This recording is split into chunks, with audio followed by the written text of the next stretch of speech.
Thank you. Any other public comment from the board? I don't have, Madam Town Manager, we can certainly put that agenda topic on there, but just in quick response, I mean, appointed bodies have certain authorities that they are vested in. So I just want to be clear that I don't think the Conservation Commission is going outside their authority trying to make this change. But I do encourage everybody to vote their and express their opinions at their meetings. Okay, do we have, I've been alerted that the cable broadcast is going in and out for some reason. So just in case, so we are recording this. Okay, any public comment from the public this evening? Seeing none. Then just one announcement that I have that came to my attention today. I think we were just notified today. So if you are in the Lunenburg Water District, let me just read the announcement that was sent by the superintendent of the Lunenburg Water District. We are calling a special meeting on Wednesday, January 27th, 2021 at 6 p.m. for the Water District to vote on the expansion of the district to encompass the entire land area of the O'Brien homes on Howard Street. The current Water District boundary runs parallel with Howard Street with a distance of 500 feet from the center line of the road. The vote is to expand the boundary for his property and a few of the individual lots along the road to have the boundary not split through their property lines. The intent of this project is to extend the water line from Chase Road at Beale Street, down Chase Road and up West Townsend Road, and then extend down Howard Street to the property. The distance is approximately 15,000 feet. This addition will give water service if needed to the residents along the way and also provide fire protection. There will be no betterment tied to this project and all costs will be borne by the developer. There are some attachments that obviously I cannot read the attachments online because they're maps, but if you are within the Water District, you have a voting right if you wish to attend this meeting. Again, 6 p.m. Wednesday, January 27, 2021. I'm assuming it's at the Water District building, although it does not say that. And I would encourage people to go to the Water District website and find out the revised or the proposed expansion area. So you can be so prepared if you want to attend that meeting. Okay. And Mr. Chair, if I may. Ms. Adams. I just have a question perhaps for the town manager or the DPW director.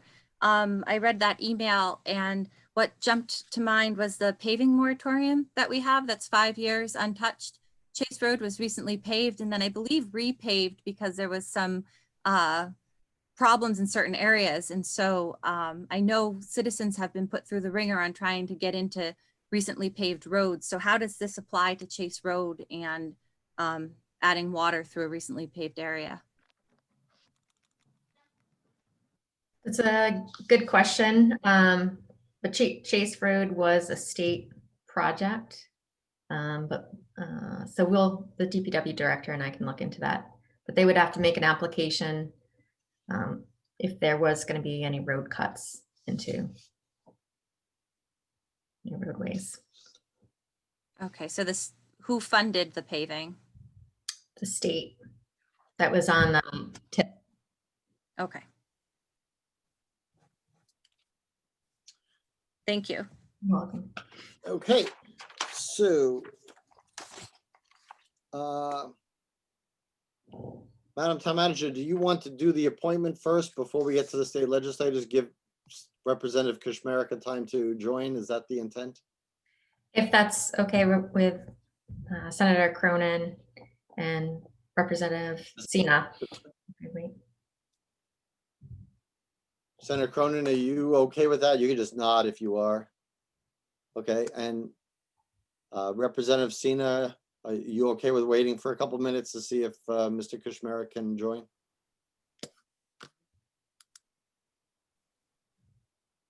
Yeah, that's certainly fine with me.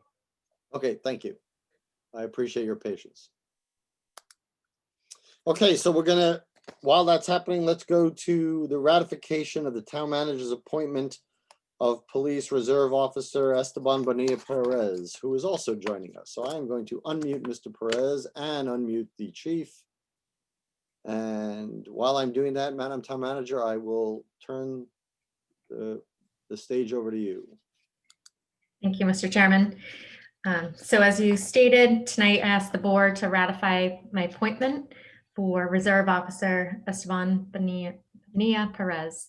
And I'll ask Chief Gamble if he can address the appointment and read the letter that he prepared. Thank you, Madam Town Manager. Thank you, Board, for your consideration of my recommendation for Esteban Bonilla Perez. Esteban is resident of Fitchburg via Boston, Massachusetts. He's been a resident of Fitchburg since attending Fitchburg State University. He graduated with a Bachelor of Science degree in Computer Information Systems.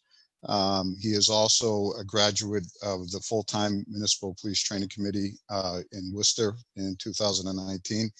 He is currently a full-time police officer with the University of Massachusetts Medical Center in Worcester. And he's also a first lieutenant with U.S. Army Reserves assigned to the Transportation Corps in Hingham, Mass. Esteban comes to us with a very good background. He's been described as very professional, even-keeled, able to de-escalate situations very easily.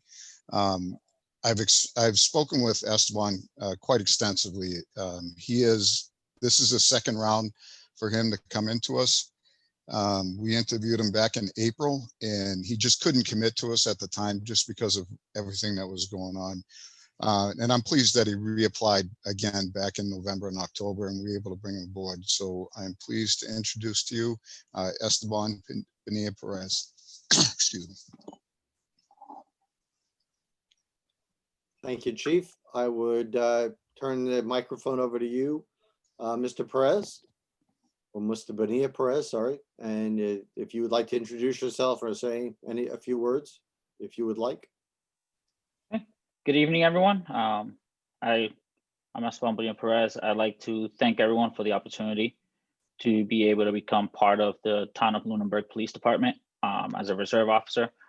Hopefully, in the future, be able to transition over as a full-time officer. It's one of my ways I look into giving back to the community. I started off at UMass, get some experience under my belt. I feel like I've had some good enough time there that it's time to be able to go out to a town and be able to actually incorporate myself more with the community. I've had some experience already through the National Guard, working out, doing rescues and such during all the winter storms, and it's a good feeling. So I'd like to be able to do that more often than just on a winter activation or some sort of storm. Excellent. Thank you very much. I would open the microphone to the board if you have any questions for the applicant or the chief or the town manager.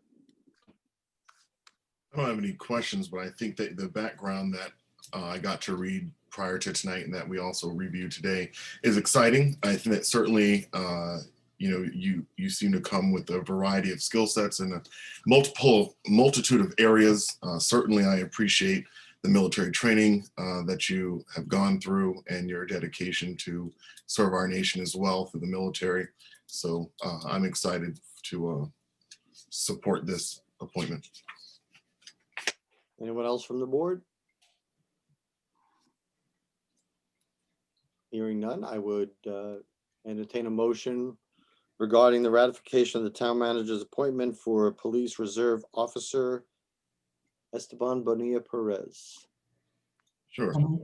I would make a motion that we ratify the town manager's appointment of Police Reserve Officer Esteban Bonilla Perez. Do I have a second? We have a Many second. seconds. Any further discussion? Welcome. I will say thank you for being persistent and applying a second time. That shows a lot of character by itself. So Thank you for doing that. And well, let's take the vote and then we'll say something at the end here. So roll call vote, Ms. Adams, Aye. Mr. Marino, Aye. Mr. Dwyer, Aye. Mr. Jeffries, Aye. and an aye for myself. Congratulations, welcome aboard. We look forward to your service on the force. Thank you, sir. Yes, and good luck. Thank you. Welcome. Congratulations. Thank you, ma'am. Okay. All right, so now we will go to meeting with our, so we've given enough time for Mr. Kushmerek, or Representative Kushmerek. He was, by the way, so he today was also his last meeting of the city council in Fitchburg, and he said he might be late and he didn't know exactly how late, so he may miss this. So just to give everybody out there, if he does miss this, he'll rearrange or reschedule with us individually. In the meantime, let us meet with our the rest of our legislators. So we have from Lunenburg, of course, we have Senator John Cronin. I will unmute you as I introduce you. There you go. Great. We have Representative Sina. Is it Sina or Sena? I want to make sure I get that right.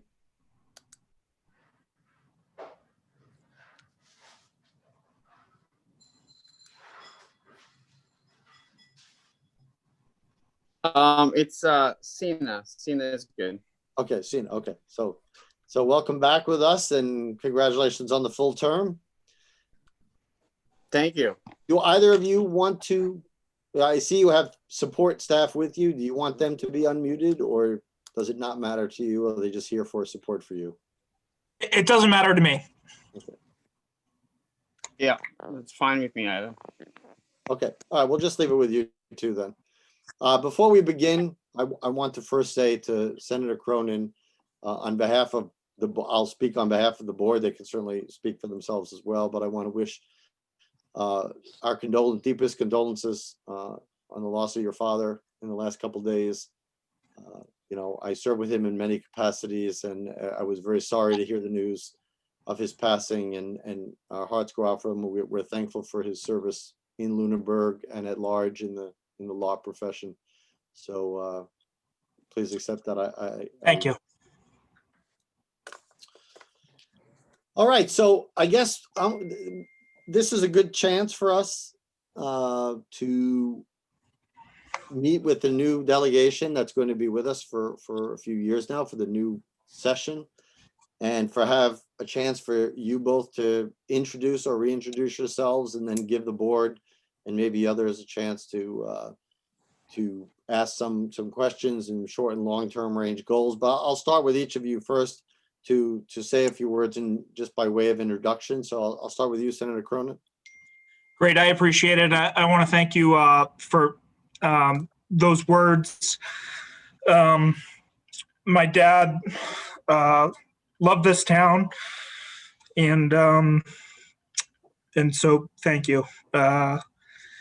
But it's really my privilege to bring the state Senate seat back to its rightful place in Lunenburg after 30 years. But it really is a privilege for me to be able to serve this town in this new capacity. And I'm excited about the opportunity in the next 2 years. This is a challenging time for the nation, the state, the Commonwealth, for this town. But I believe there's some important opportunities that with a collaborative relationship between local, state, and federal partners, we can do a lot of good and set up this region and set up Lunenburg to be a vibrant place to live for the future. I've had the opportunity to meet with the superintendent of schools here in town. I've had the opportunity to meet with Madam Town Manager. And so my staff is already tracking both the priorities for earmarks and then the things that are the three projects that are already in bond bills at the state level. And those things we're monitoring right now, and we'll continue to monitor for the town, and keep in close communication with Madam Town Manager and you as a select board as those priorities change and as we see opportunities as we move through the budget process to bring back that capital to the town. Things that you can expect from my office are really three things that I'd like to leave you with tonight. The first is that we're going to be responsive.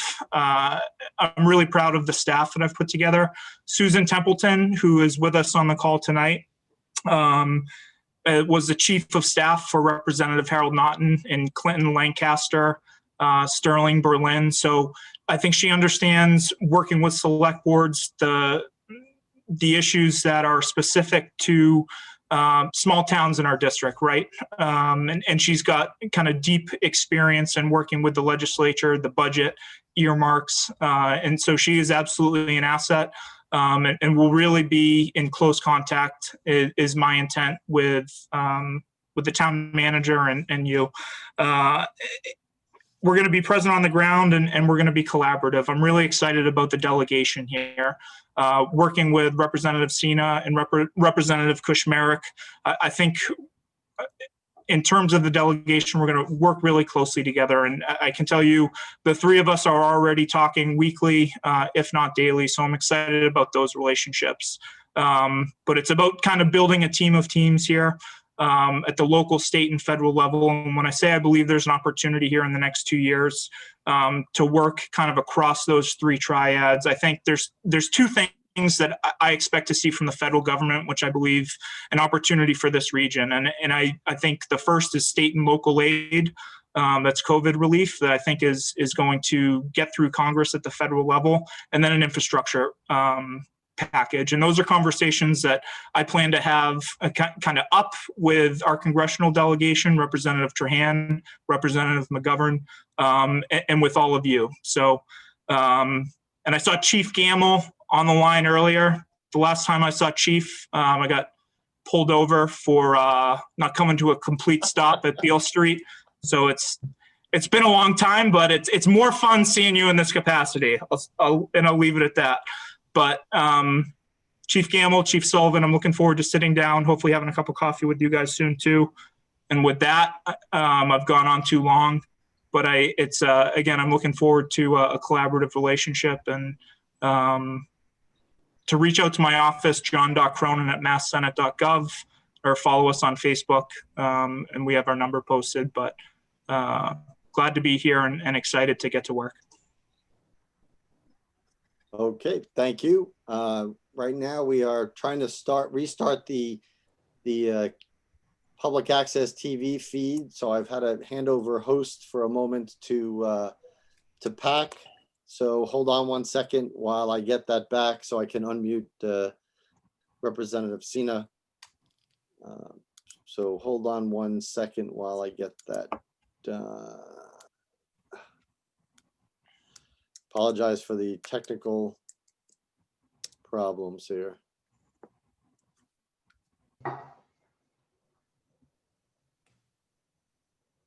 Oh, okay, I'm back hosting. All right, Representative Sina, the floor is yours.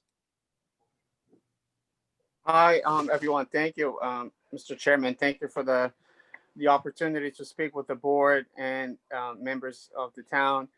I want to say, I'm an immigrant to this country, and the fact that I'm the first Brazilian American to serve in the State House, I think speaks volume to the direction that our state wants us to head. And like Senator Cronin mentioned, we are so divided, and at the same time, we all want the same aspirations and same goals for our families and for ourselves. I've worked so hard with Senator Eldridge prior to running for office.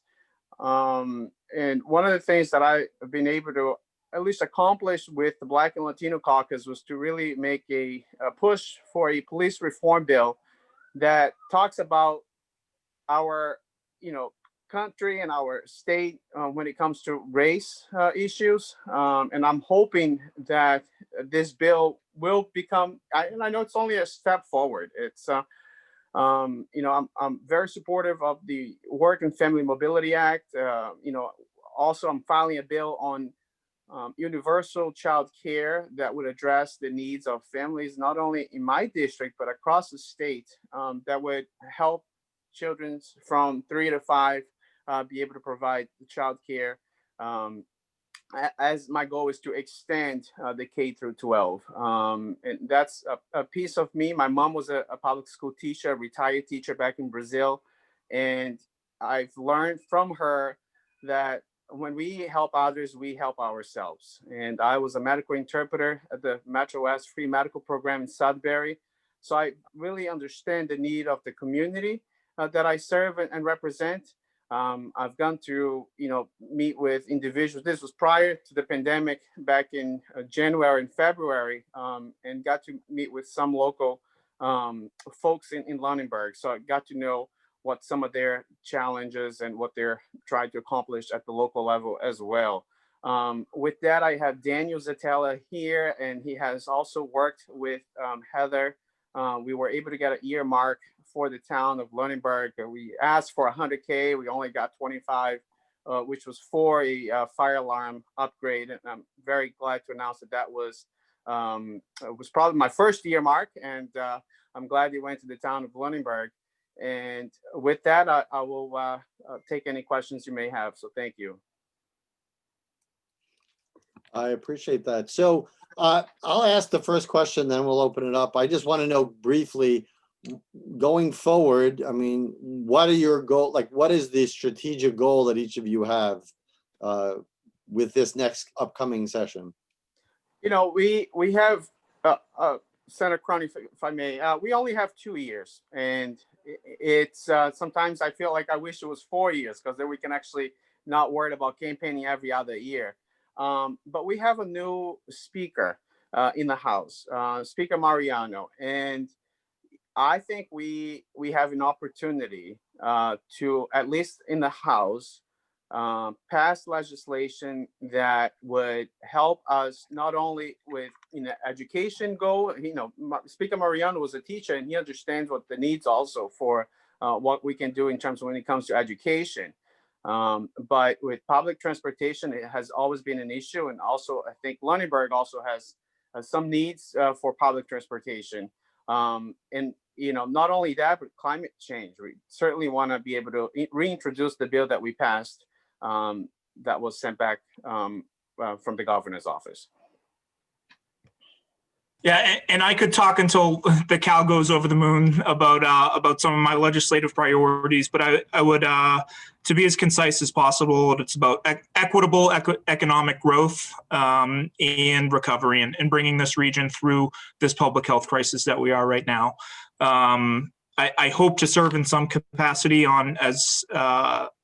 with small business and community development, but I think the Senate specifically is poised really to pivot to a broader view of equity and what that means, right? And making sure we're making really smart investments in this region, and access to public transportation and our transportation infrastructure, making our commuter rail more accessible as an avenue to work in Greater Boston for working class and middle class families and students, and also education. I know I had a really good conversation with the superintendent here in Lunenburg, and for so many kids and less so more affluent communities, but people are calling this the lost year, right? And I think there are so many issues for kids' mental health, for their social, emotional, behavioral development. And every superintendent I talk to and every teacher I talks about the lack of resources for behavioral health within our schools. So that's something I hope to address in the legislature. And that's a start, but I'd be happy to take any more specific policy-oriented questions and talk more in depth at any time. I appreciate that. I'll open it up to the board. If the board has any questions for either of the legislators, Mr. Jeffries. Yeah. Good evening, and thank both Senator Cronin and Representative Sina for joining us tonight. So, I'd like to know more about what your plans are in terms of funding for our senior communities in our town, and trying to do what we can do collectively to resolve the crisis that many people face financially. As people age, as we know, the need now, there's less pensions, there's more, greater need on 401ks, and then as taxes go up and increase home values, which are good, a lot of people want to stay in their communities. Certainly, everyone's living a bit longer, but over time, it becomes just the flow of things has a disproportionate impact on people who, have spent a significant portion of their time in one community and don't have a wish to leave. So I'm curious as to what, again, your goals are to help address some of those concerns about keeping seniors in communities, and then just more broadly about senior-focused ideas. Dan, I'll take that one first. So I had a great visit this week at the senior center in Clinton, and I have not spent a lot of time in senior centers before, right? So I really didn't understand the spectrum of the services and the true sense of community that that senior centers in all our communities really foster. But I can tell you one thing that was an issue and an opportunity in Clinton that I think they're doing a really good job with the Worcester Regional Transit Authority on, and that's transportation. For so many of our seniors, transportation is a barrier to medical services. It's a barrier to grocery shopping. It's a barrier to the pharmacy and their pills. It's a barrier to the sense of the community that they can get by visiting a senior center and going to bingo or knitting class. So that's something that I think needs more investment, specifically with the Montechusett Regional Transportation Authority, and that's got to be more accessible to our seniors. So that's one specific area where I'm going to look to increase funding and increase services. I know transportation writ large, and specifically the commuter rail cutting off services to our region on the weekends is something that really hurts vulnerable communities, not just our seniors. So when I talk about opportunities that I believe we might have with federal aid and transportation infrastructure, I think that's an opportunity to serve our seniors really well in the next 2 years. Thank you. And I'm trying to get the hold on.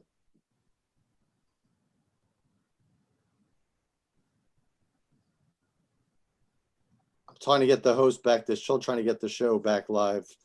So may I follow up while we pause? What?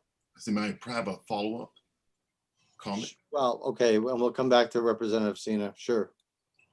And this is just a ask for both Representative Sina and for you, Senator Cronin, is, one thing is the senior work off, the rates that we pay for that is relatively low. If there's something that can be done to help supplement those funds, that would certainly be helpful. And then the other is the tax and the tax structure for seniors currently. We haven't readjusted those numbers in quite some time as far as how much of a reduction seniors can potentially receive for income levels and how much that tax incentive is. So if that can also be evaluated, that'd be helpful. And that's not means tested at the town level in terms of property taxes, right? Depending on age or whether your single source of income is just Social Security. I think the Madam Town Manager can answer that in a lot more depth and accurately than I can, but the numbers are based on state law. It's our formula grant funds. So and I couldn't tell you off the top of my head the formula that calculates it, but. Yeah, it's something I need to learn more about and look forward to diving into. Thank you. Okay, Representative Sina has, I think, it has an internet issue and has dropped off, so I'll go when he comes back on. Katie, you have a question. Oh, I'm not host, so I'm trying to, this is killing me.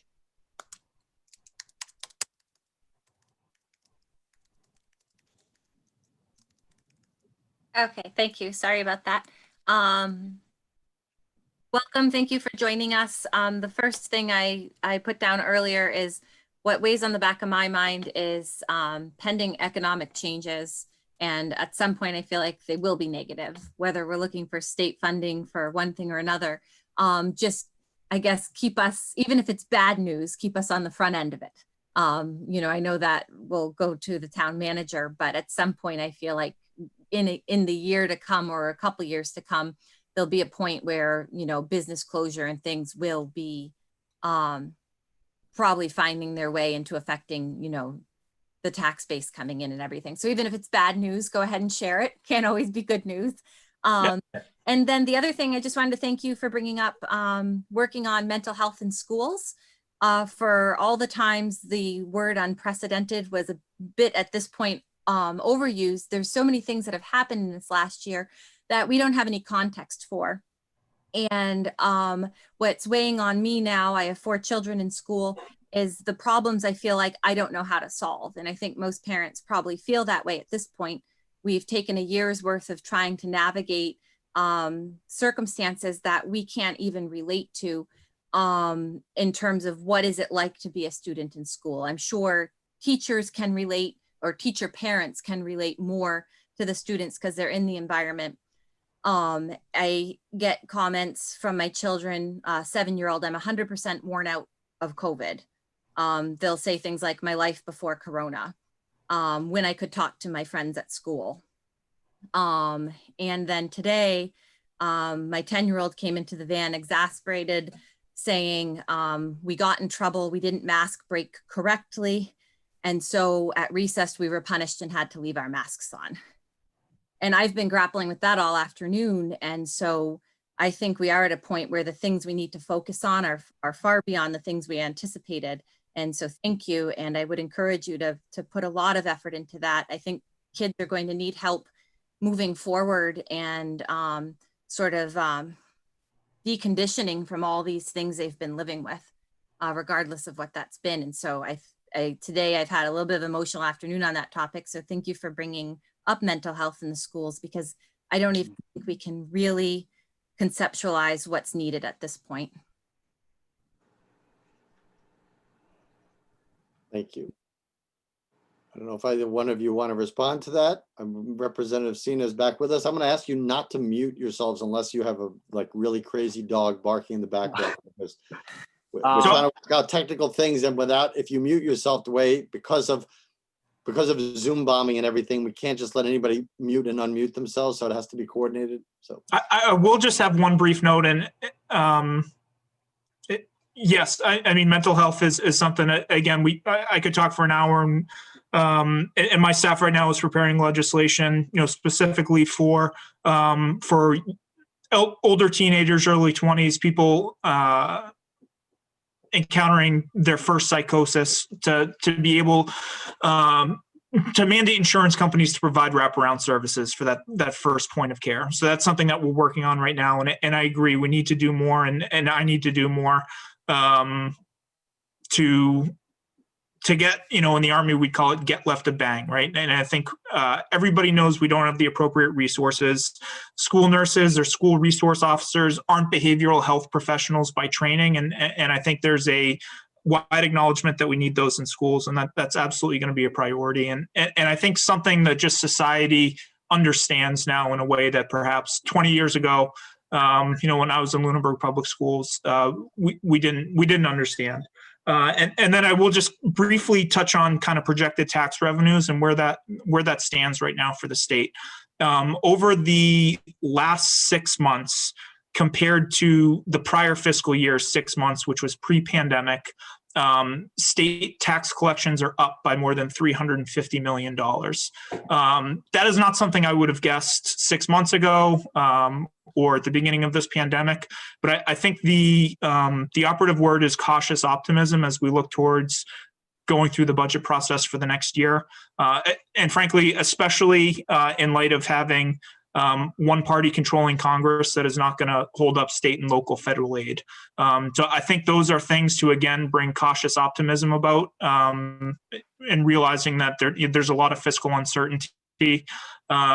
But it also points to the fact that, you know, this pandemic has hurt people disproportionately, right? The S&P 500 has gone up by, I don't have a lot in my IRA, but I think the S&P 500 is up 18% this year or something close to it.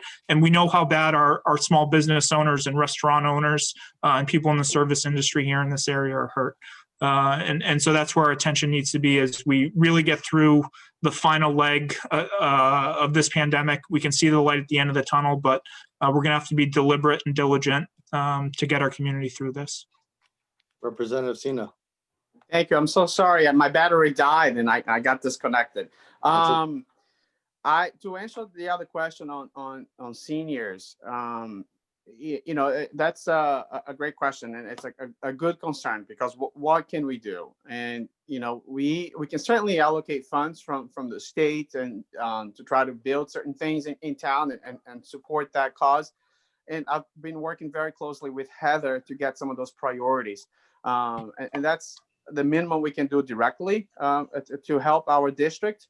But looking at the overall picture, we have to have a dialogue about, maybe income and how much we want to tax senior citizens.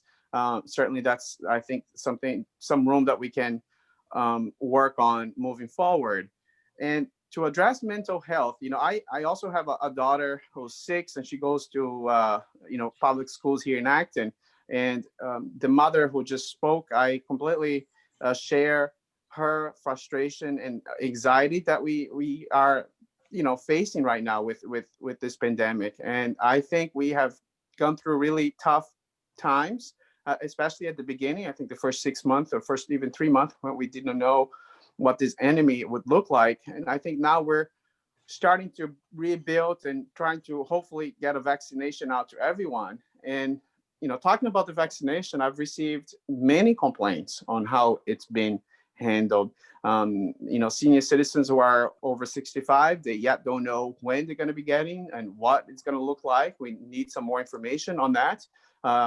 Yes, it's important to prioritize, medical personnel. They certainly should be number one.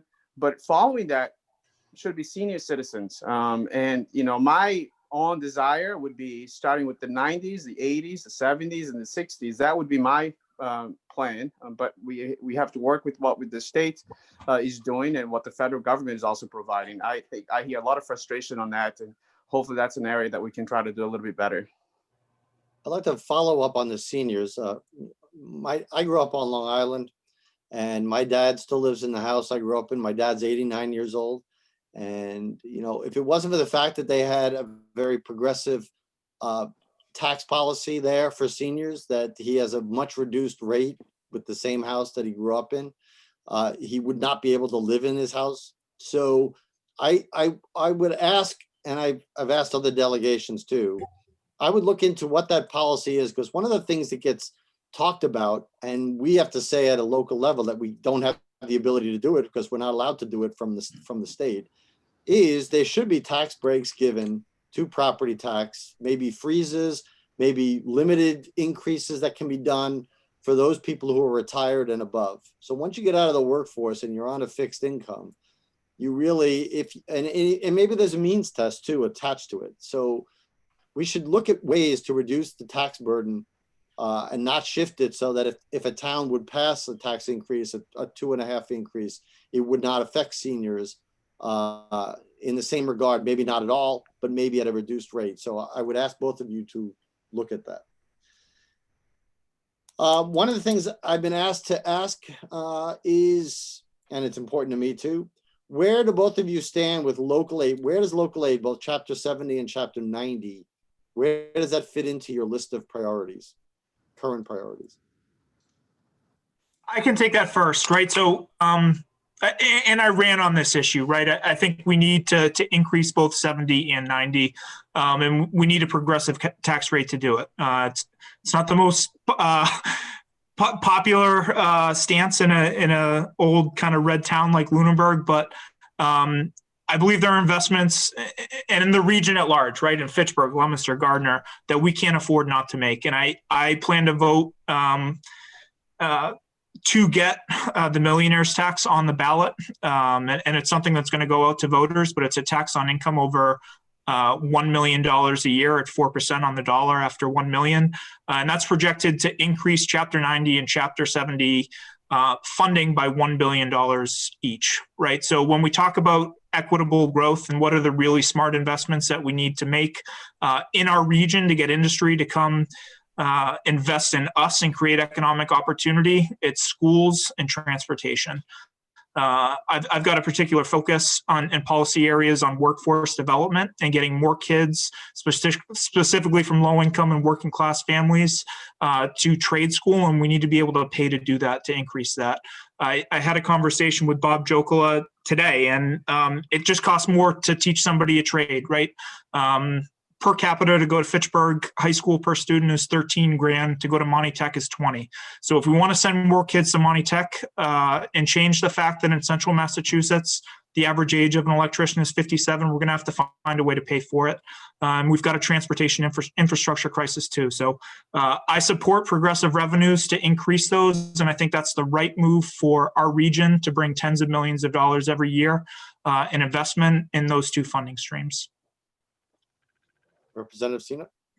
One of the ways I think we can certainly do this is by passing the Millionaires Tax. We would basically have, I think, if not mistaken, about $2 billion of investment. Then we could use maybe half of that money for transportation, the other half for education. Certainly, one of the ways that I think would be able to pay for my plan on early childhood and care or pre-K, universal pre-K that I am filing. Also, I filed legislation in Harvard through a home rule petition to cap the property tax on senior citizens, and maybe that's something Lunenburg can look at it and see if that's something we would like to file. Perfect. Any other questions from the board? I just got a text from Representative Kushmarek that his council meeting is probably not going to release in time, so he will not be attending tonight. We'll schedule him alone when we in sometime in February. Any other questions from the members of the board for the senator or the representative? I have a comment to make. Mr. Moreno. Thank you, Mr. Chairman. I just want to thank Representative Sina and Senator Cronin for their service. And I've heard now quite a few of your goals, and we're all on the same page, I think. And there's other concerns that I have, although I think the chairman alluded to Chapter 70 and Chapter 90. I wasn't going to bring it up because I think some of your other goals are a little more important during this crisis that we're going through with COVID. However, I just would like to thank you for coming here tonight, and thank you for your service. And Senator Cronin, I'd just like to ask you to accept my sympathy on behalf of your father. I've known him for as many years as I've been in law enforcement, and obviously worked alongside him when he was a prosecutor and a defense attorney. And as a man, I held in very high regard. So my greatest sympathies to you and your family.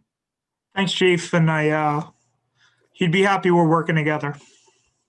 Yeah. I'd be remiss if I didn't comment, and it's kind of odd. It's very eerie that of the people who are in the current state legislation or who have just left, 3 of the 4 people have lost a parent in the last 2 weeks, which is kind of crazy. And it's really, I just feel for all of them. I mean, it's never easy, but I mean, the fact that it's grouped to 3 out of 4 people. So, I mean, it's really just a sad time for. And go home and hug your mom. Don't let her out of the house. Yeah. So I appreciate, as I'll echo what Mr. Moreno said, I really thank you both for coming here.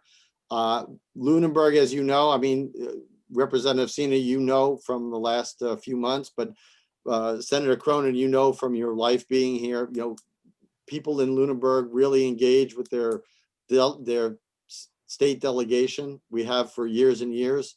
We want to continue to do that through you. We feel that working with the partnership between what used to be a senator representative, now a senator and 2 representatives that represent Lunenburg, is really a powerful force for us to affect change, not only in Lunenburg, but the region and the state as a whole. So I thank you for your ears. I thank you for your time tonight. And I thank you for your continued service. Please don't be strangers. We'll invite you from time to time, but if you have a message you want to give to the town, please do not hesitate. We'll be sure to put you on the agenda. Thank you. Thank you so much. I want to thank Marino for those comments. I appreciate your comments, and I also thank you for your service, because when we are in law enforcement, and even, as a firefighters, you guys put your life at risk for the greater good. So I thank you for that as well. And Chairman, thank you for the invitation for us to have here tonight, and I'm certainly be glad to come back again in the near future. So thank you. Thank you, everybody. It's a privilege, and look forward to seeing you all again soon. Thank you. Thank you. Thank you. Thank Good you. night. All right, town manager presentation of the 5-year forecast and capital plan. You need to be host for this, I'm assuming, right? Yes, please. All right. Let's hope we don't have any further technical issues.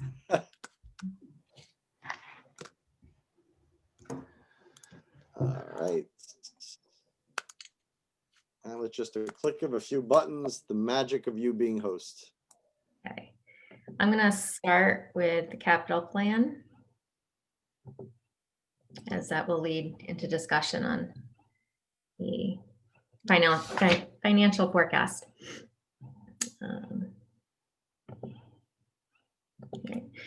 So first off, I want to thank the Capital Planning Committee and all the department heads who put forth the needs of their departments and all the important follow-up questions that they all responded to on behalf of those requests. So, and the Capital Planning Committee spent a lot of time developing their recommendation, asking thoughtful questions throughout the process. So I want to thank them for that. So, are you seeing a full screen view? No. No. More or less. All right. Let me. I think it's just your bar on the right-hand side, Heather. Yep. At a full screen? There we go. At the full screen. There we go. All right.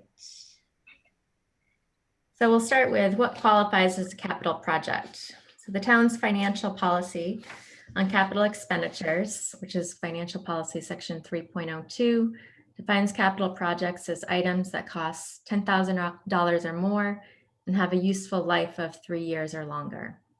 The Massachusetts Association of Town Finance Committees defines capital projects as major, non-reoccurring expenditures for one of the following purposes: acquisition of land for a public purpose, construction of a new facility, or external expansion or major rehabilitation of an existing one.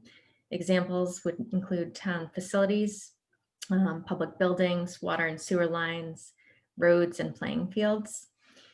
Any planning, feasibility, engineering, or design study related to a capital project or to a capital improvement program consisting of individual projects.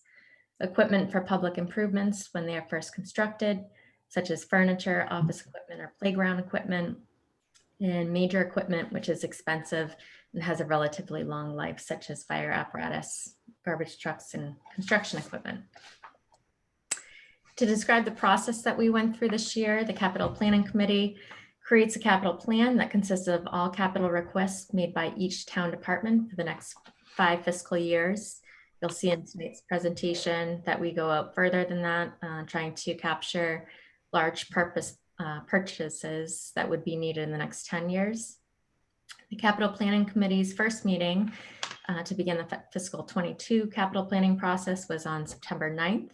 And the capital planning documents were sent to departments in October, and the Capital Planning Committee met with departments throughout November and December to review all the capital project requests as a group. The forms which are sent to departments were based on the UMass Collins Center capital planning documents that include various categories, such as effectiveness of government, the effect on operating costs, effect on revenues, whether the project is mandated by the state or federal government, whether grant funds are available, and how the project contributes to such things as economic growth, public safety, public health, and education.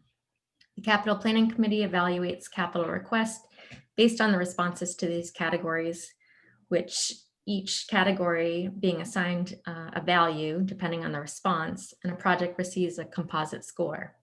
The Capital Planning Committee uses information as a starting point for prioritizing projects, but also discuss projects in the context of verbal discussions with the requesting department representatives relative to each project. The Capital Planning Committee prioritized 19 of the 23 capital project requests for fiscal 22 and provided the prioritized list to the town manager on January 5th. Certain projects were not ranked, and certain projects initially submitted by departments were removed due to the department receiving a grant to pay for the project, and one project was removed as it was below the $10,000 threshold. The town manager may modify and or add to the list of capital projects as part of the proposed budget for the next fiscal year. This capital budget is presented at the annual town meeting, amended as necessary to reflect the will of the town meeting, and voted upon. This plan reflects the same projects the Capital Planning Committee provided to the town manager, discusses the prioritization of projects, and amends the cost for 2 of the projects due to the new information we received after the Capital Planning Committee finalized their prioritization. So discussing the fiscal 22 recommended capital plan. There were 23 capital requests totaling $2,547,312. This slide shows all the projects that were under facilities totaling $999,412. These were the remaining projects for under the police department, fire, schools, and highway inclusive of infrastructure capital requests, as well as for the highway department. This slide shows a breakdown of the requests that were received. So there 4% of the total were requests from the fire department, 8% of the requests from the police department, 14% from the school department, 17% from the DPW, 18% were infrastructure capital requests, and 39% of the requests were town facilities. This slide shows the capital plan as recommended, and I will go through each project being recommended on this list. But the total being recommended to be funded at this point in time is $1,499,825. The first infrastructure project, and this is in order by category, but in not particular order as that previous list that was on the previous slide, is for the Flat Hill Culvert Reconstruction Project for $428,500.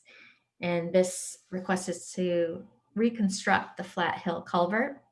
At the June 2020 annual town meeting, funding was approved to proceed with the engineering and design necessary to reconstruct the culvert through Mass DOT design standards and the process. And Mass DOT typically does inspections every 1 to 2 years. And in the fall of 2019, the inspection was raised the pipe and head wall and rated it to severely deficient, with the urgency of repairs to be addressed as soon as possible. At a follow-up inspection on January 5th, the inspector raised the deficiencies for the head wall and pipe from severely deficient to a critical structural deficiency, with the urgency of repairs raised to immediate. And due to the settlement in the southbound lane, the bridge was reduced to 1 lane. And that's depicted in the pictures on this slide. The town is working with our engineer that is doing the design for the reconstruction to submit a small bridge grant application, but funding is not guaranteed. If the town does receive funding through the small bridge grant program, the unexpended capital funding will be reallocated at a future town meeting. This project is being mandated by the state, is over its reasonable lifespan, increases effectiveness and efficiencies, reduces liabilities, and does not impact the operating budget, and contributes to public safety and environmental sustainability. The next infrastructure capital request on the recommended list for fiscal 22 is the Page Street Culvert Survey Design Permitting work for $20,000. This request is to perform the necessary survey, design, and permitting for the Page Street Culvert reconstruction. And the roadway is showing settling that would indicate the failure of the pipe. And if further deterioration is noted, a plate would need to be installed. This structure is over its reasonable lifespan, increases effectiveness and efficiencies, reduces potential liabilities, does not impact the operating budget, and contributes to public safety and environmental sustainability. The next project is the public safety chiller replacement for $150,000. This project has been on the capital plan since fiscal 2017.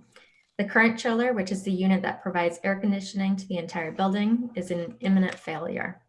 The unit is 16 years old and is over its expected lifespan. The unit has had a number of repairs over the years to keep it functioning, but in its current state cannot be repaired without substantial investment outside of the budget and is not expected to function in its current state in the summer of 2021.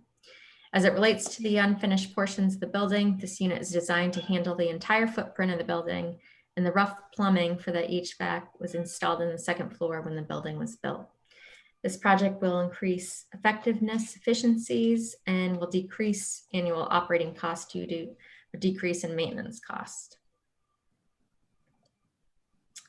The next capital project is for the ADA ramp construction at the Ritter building for $127,500.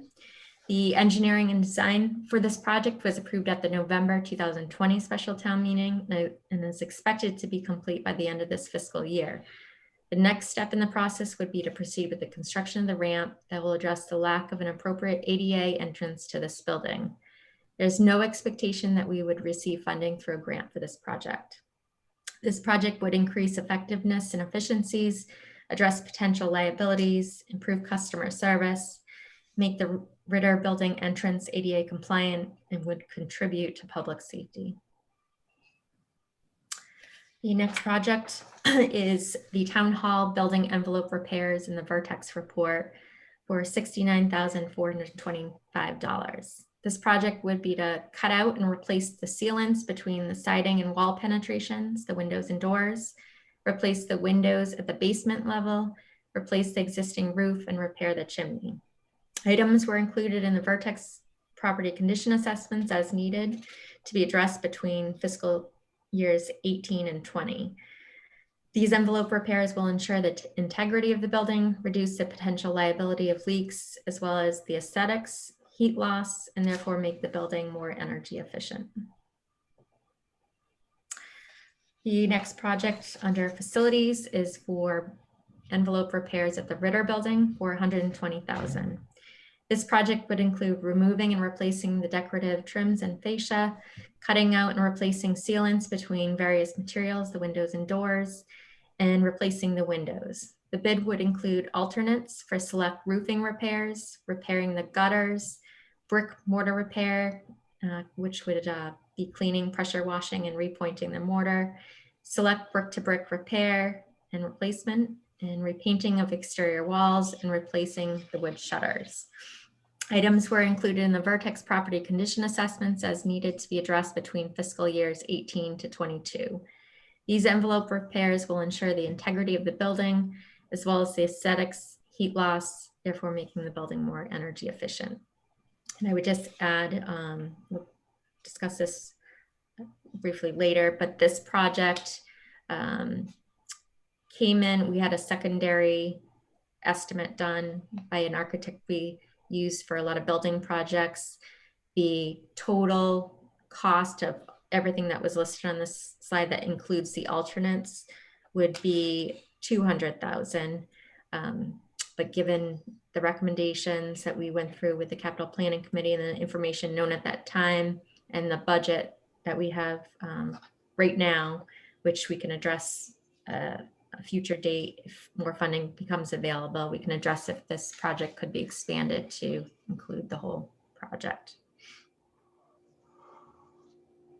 Next project for facilities was the public safety building carpet replacement for $55,000. This project would replace the original carpet in the public safety building that was constructed 16 years ago. And the carpet has reached its expected lifespan and is presenting tripping hazards due to wear and tear. This project will reduce potential liabilities and will not have an impact on the operating budget. Madam Town Manager, is the intent for that to be carpet squares? We did not discuss doing carpet squares for this project. But that's, when we get to a point, we could see if it was a viable and within the budget means. We can explore that. Thank you. You're welcome. The next project is for the replacement of a 6-wheel dump truck with plow and sander. And there's multiple pictures on this screen showing the current 6-wheel dump truck and a picture of what a replacement would look like without the sander. That purchase would be for $211,000. This project would replace the 2005 International 6-wheel dump truck that is at the end of its lifespan and may not make it to the end of the current snow season. The body is beyond repair as there is no viable metal to even weld to anymore, and the structural integrity of the frame is becoming a safety concern as well. Recently, this truck has developed an engine oil leak coming from behind the oil cooler on the engine block, and fixing this issue would result in extensive work costing a significant amount of money. The reason for this is that anything that needs to be removed to fix this issue will also need to be replaced due to how delicate of shape the truck is in. This is the second engine that has been in this truck. Also, the truck has many electrical issues as the mechanic is constantly chasing wiring issues. In the town mechanic's professional opinion, he will be surprised if the truck makes it through the rest of the winter season without any major issues. This vehicle is used primarily for snow operations for plowing and sanding main roads, but is also used year-round. If this vehicle were removed from the fleet and not replaced, it would significantly impact snow operations. The truck currently has approximately 83,000 miles on it, and the project is expected to increase efficiencies, effectiveness, decrease the operating cost due to decreased maintenance costs, and contributes to public safety. The next capital request is the police department for bulletproof vests for $17,500. This project seeks to purchase 29 bulletproof vests as the current vests will be at the end of their 5-year lifespan.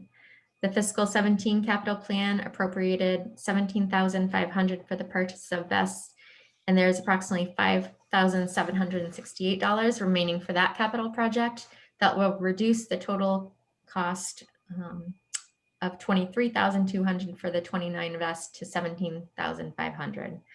This project reduces potential liabilities, has no impact on the operating budget, and there is a federal grant that half the cost may be eligible for funding if we receive it, and it contributes to public safety. Next capital request from the police department is for a hybrid replacement marked police cruiser for $66,950. This project is a replacement cruiser for cruiser number 209, which is a 2019 Chevy Tahoe. The replacement would be a 2021 Ford Explorer hybrid. The 2019 Chevy Tahoe would become a spare vehicle, and spare cars are used by reserve officers and used when there are added patrols for such things as OUI patrols, click it or ticket campaigns, and other direct patrol events. By the time that the vehicle is ordered and outfitted, the current cruiser is estimated to have between 70,000 and 90,000 miles. The project would increase effectiveness and efficiencies, reduce potential liabilities, and has no impact on the operating budget and contributes to public safety. The next project is a second hybrid replacement marked police cruiser for $66,950. This project is a replacement cruiser for cruiser 210, which is a 2019 Chevy Tahoe as well. And the replacement would also be a 2021 Ford Explorer hybrid. The 2019 Chevy Tahoe would become a spare vehicle as denoted in the previous slide. And by the time this vehicle's ordered as well, the current vehicle would also have between 70,000 and 90,000 miles. The project would increase effectiveness and efficiencies, reduce potential liabilities, has no impact on the operating budget, and contributes to public safety. For capital requests for the fire department, the fire department's requesting turnout gear for 100,000. And this request is for 20 sets of personal protection equipment for firefighters. This would provide most personnel with a new set of PPE. Their existing gear in most cases could be maintained as a spare set. The fire department's operating budget has been historically funded at $10,000 a year to replace protective equipment. This originally allowed them to purchase 5 sets of equipment per year, but due to inflation, this now purchases 2 sets of gear. At 30 plus firefighters and a recommended service life of 10 years, the replacement cycle has become unsustainable. In fiscal 14, adjustment of capital funds for protective equipment allowed for the purchase of 10 sets, which temporarily offset this issue. Another issue is the increasing concern of exposure to carcinogens that are absorbed into the equipment while fighting a fire. While the fire department has the equipment to clean the clothing, many firefighters have no spare set of gear to use while it is being cleaned. Cleaning cycles can take up to 24 hours in some cases, and this equipment will increase the effectiveness of the department, decrease potential liabilities, and the purchase of these 20 sets does not impact the operating budget and contributes to public safety. For school capital request, the Turkey Hill Elementary School envelope repairs for $67,000. This project will repair damaged concrete windowsills in the gym section of the building that are deteriorating badly, repair fascia on the administration section, interior courtyard, and front awning. The membrane that wrapped the fascia has failed and the plywood layer of the fascia is partially exposed. This project is needed to keep water out of the building, ensure that any portion of the concrete sill does not fall from the building. This project is not eligible for MSBA or Green Community funding. Green Community funding has funded the addition of insulation on the interior of the fascias, but is not available to provide the waterproof coverings for the plywood. This project is over the expected lifespan, increases efficiencies, decreases liabilities, does not impact the operating budget, and contributes to public safety, education, aesthetics, and environmental sustainability. This is another picture, demonstrator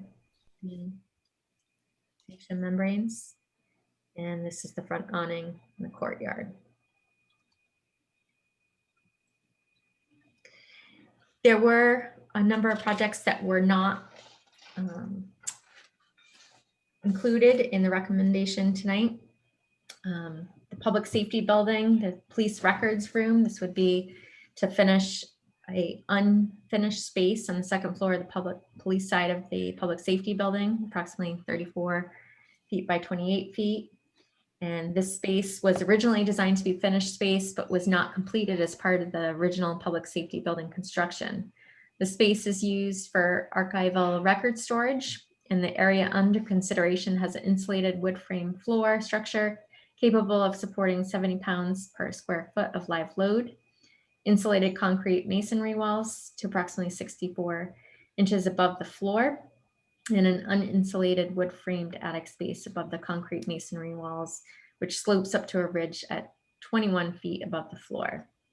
There is fire suppression in the attic space and on the floor below. Construction would be for the record storage room requires a live load capacity of the floor at least 125 pounds per square foot. Be constructed with fire resistant construction with the detecting fire alarmed and fire suppression and climate controlled system. And the current live load capacity is not adequate for stacked paper records. So the existing floor structure would be upgraded as part of the project, and a fire resistant coating would be applied to the floor joists and plywood subfloor and fire rated walls and ceiling. Smoke detection would be installed and connected to the existing fire alarm system that would be a chemical system so as not to result in water damage to records. A 2-hour fire rated security door would be the access point to this room. That project was for $175,000. So that project was ranked by the Capital Planning Committee at number 13 out of 19 projects, but it's not included in this recommendation for funding at this time. The second project that was ranked 14 out of the 19 ranked projects was Marshall Park for a master plan. And this would fund a master planning process for the Parks Commission to look at future uses for that land. And it would incorporate all necessary design considerations, including parking. The projects that these couple on this slide that weren't ranked were for painting, interior painting at the senior center, the senior center, a new parking lot, which needs further preliminary information to that is necessary to get it to a point where it would be considered. The Brooks House vertex items number 3 and 4 that would address repairs to the foundation, and Brooks House costs in years 0 to 1, which includes abatement of hazardous materials and installation of backflow preventer for the water line. For the DPW, there was a project ranked 15 out of the 19 projects for a replacement for a 3/4 ton pickup truck. This would be a new vehicle for the DPW director, as the DPW director is currently using the 2018 Ford F-350 and is recommending this vehicle be used by the DPW mechanic. So he has a dedicated vehicle in the events times he needs to drive to a location where vehicles that need work done. Another project by the DPW is a utility tractor. This would be a new piece of equipment for the DPW. This project would allow the DPW to do larger projects in-house, and the department would get a lot more done in less time. That project was ranked 18 out of 19 for $165,000. For the police department, this was a third cruiser, and this would be replacement for the K9 cruiser, which is a 2015 Chevy Tahoe, which was scheduled for replacement in 2021, but it was rescheduled for fiscal 22 to accommodate the Green Communities grant for hybrid cruisers, which this the replacement would not be a hybrid cruiser for this, the K9 cruiser. And the associated costs to replace the vehicle includes upfitting the vehicle and any replacement parts to accommodate the K9 equipment. This project is for $67,000. And the last project that was not part of the fiscal 22 recommendation was for AC for classrooms at the primary school. It was ranked 19 out of 19 for $290,000. This project would install condensers to allow the energy recovery units on the primary school roof to be able to cool the classrooms. In 2004, when the primary school was constructed, 2 energy recovery units were provided with cooling capability, and locations and sizes were set for providing condensers at a later date. Additionally, 5-unit ventilators will be retrofitted with cooling coils so that the music room and the cafeteria would have cooling under this proposed project. This project would allow the cafeteria and all the classrooms to be cooled in warm weather, and it is not eligible for MSBA or green community funding. The town approved funding at the last town meeting for the design portion of this project.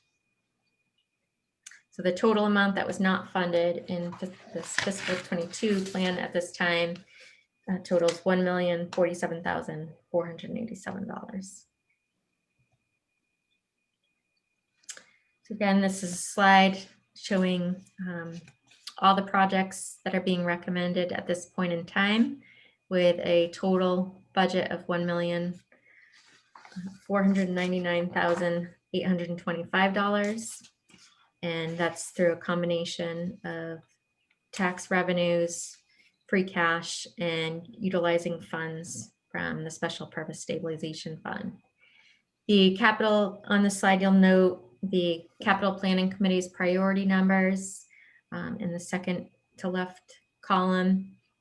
And the only project that I would consider, just due to new information on the Flat Hill, that would be a higher priority, would be the Flat Hill Culvert construction project. I would prioritize at number one. And my priority levels follow the same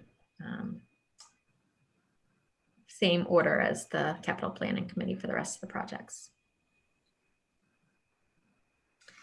So looking ahead, this is a 10-year capital plan with all the projects. I'm not going to obviously go through all of them tonight, but as you can see, we have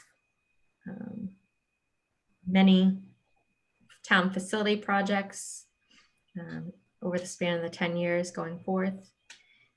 This slide shows the police projects, and this slide shows the fire department projects and the school projects. And lastly, the highway infrastructure projects and DPW vehicles and equipment. So as we're looking ahead, our 5-year average expenditure on capital is approximately 1.06 million. And in the 3-year average is 1.44 million. Given that there are capital project requests totaling 18.5 million at this point in time for the next 10 years, and if our funding remains consistent, we will not be funding between 4.1 million and 7.9 million, given those average funding ratios. However, this total changes if we eliminate the Brooks House and the TCP projects, which is a whole separate conversation. So this slide demonstrates a scenario of using a foundation of 600,000 from raise and appropriation, increasing at 2.5% each year, and a foundation of 500,000 from free cash, increasing at 2.5% each year, and the use of special purpose stabilization funds for costly vehicles in those years, such as this coming year, the 6-wheel dump truck. So depending on what the end use of the Brooks House and the TCP building are, if the projects in the 10-year plan for these two buildings were eliminated, it will reduce the amounts needed in the capital plan. And ultimately, there will be a financial impact for both buildings, but the end use will determine the extent and affect the decisions that will need to be made regarding financing. So the next steps that I would recommend is to reevaluate the fiscal 22 capital plan as the fiscal 22 the budget development progresses, to see if additional funding can go towards the fiscal 22 projects that were not funded. Deferred projects will compound the amount needed for capital in future years. Consider adoption of a policy that dedicates a portion of the budget for capital outlay to have a consistent amount dedicated towards capital. Tax revenue is a reliable source of funding as opposed to free cash, which fluctuates. This will help establish a baseline for funding future capital projects. Plan on using the special purpose stabilization fund in the years that we have items such as the 6-wheeler, 10-wheeler, or ambulance, unless there were sufficient funds through other regular sources such as tax revenues, free cash, or unexpended capital. And the current balance is approximately 1.2 million in the special purpose stabilization fund. And once a plan for the Turkey Hill Elementary School and TCP are known, this will determine the need for the capital projects for those two buildings on the 10-year plan. And at this point, I will take questions.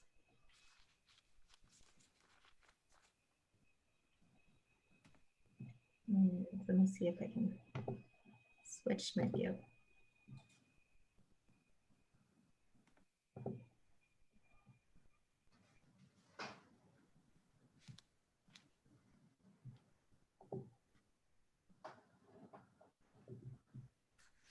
Any questions?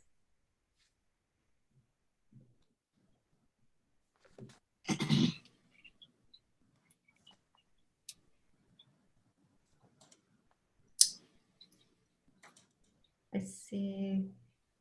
Selectman Adams. Oh, I was just going to say thank you. I think that was a easy to follow presentation and puts a lot of information behind and why the decisions are made. And I know capital planning and everybody puts a lot of work into it. So thank you. Thank you.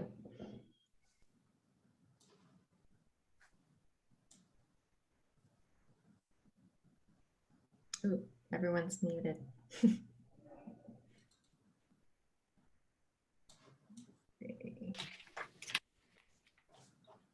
Tom on the list.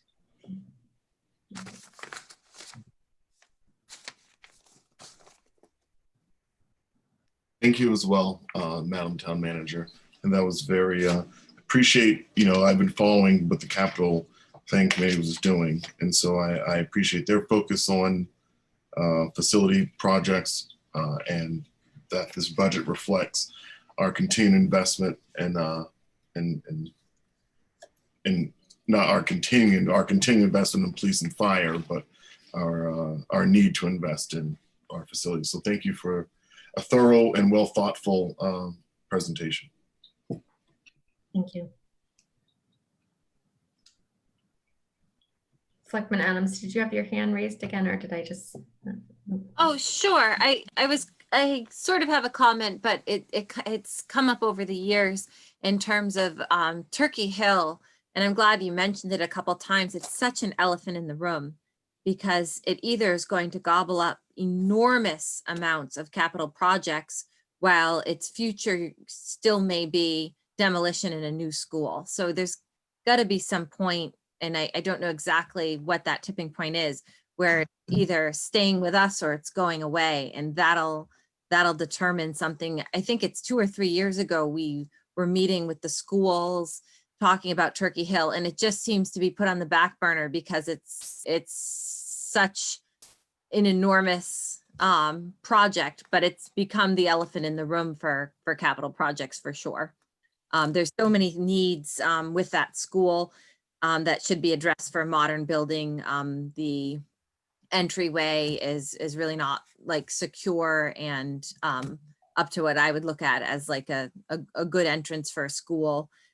Things we've been talking about for years. And so I'm glad that came up as a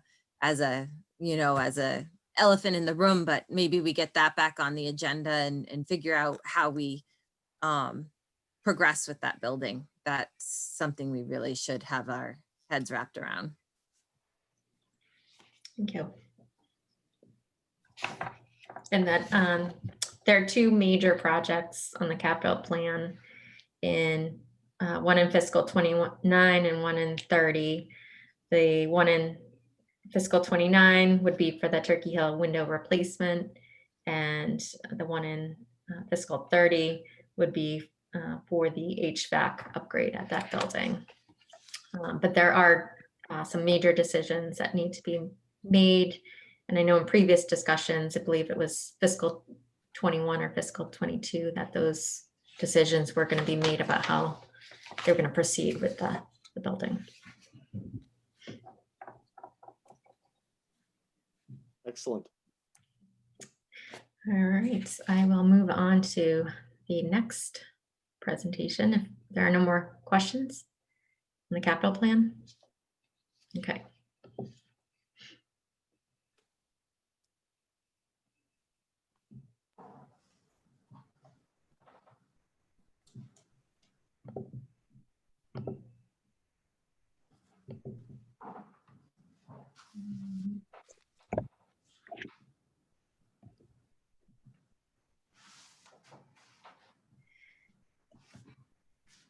Let's see, sorry about this. Trying to exit.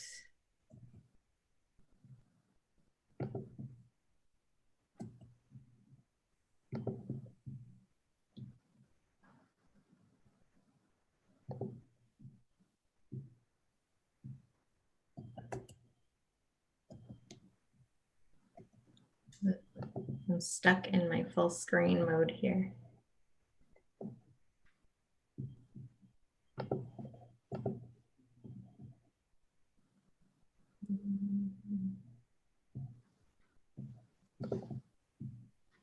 Sorry, bear with me.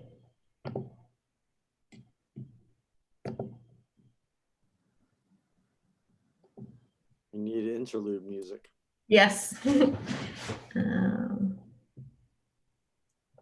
have frozen screen right now.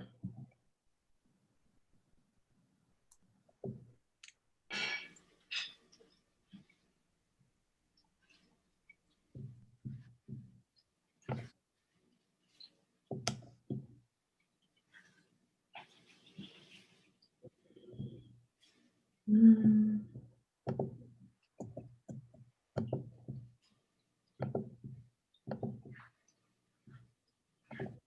Do you want to briefly move on down below while I get this?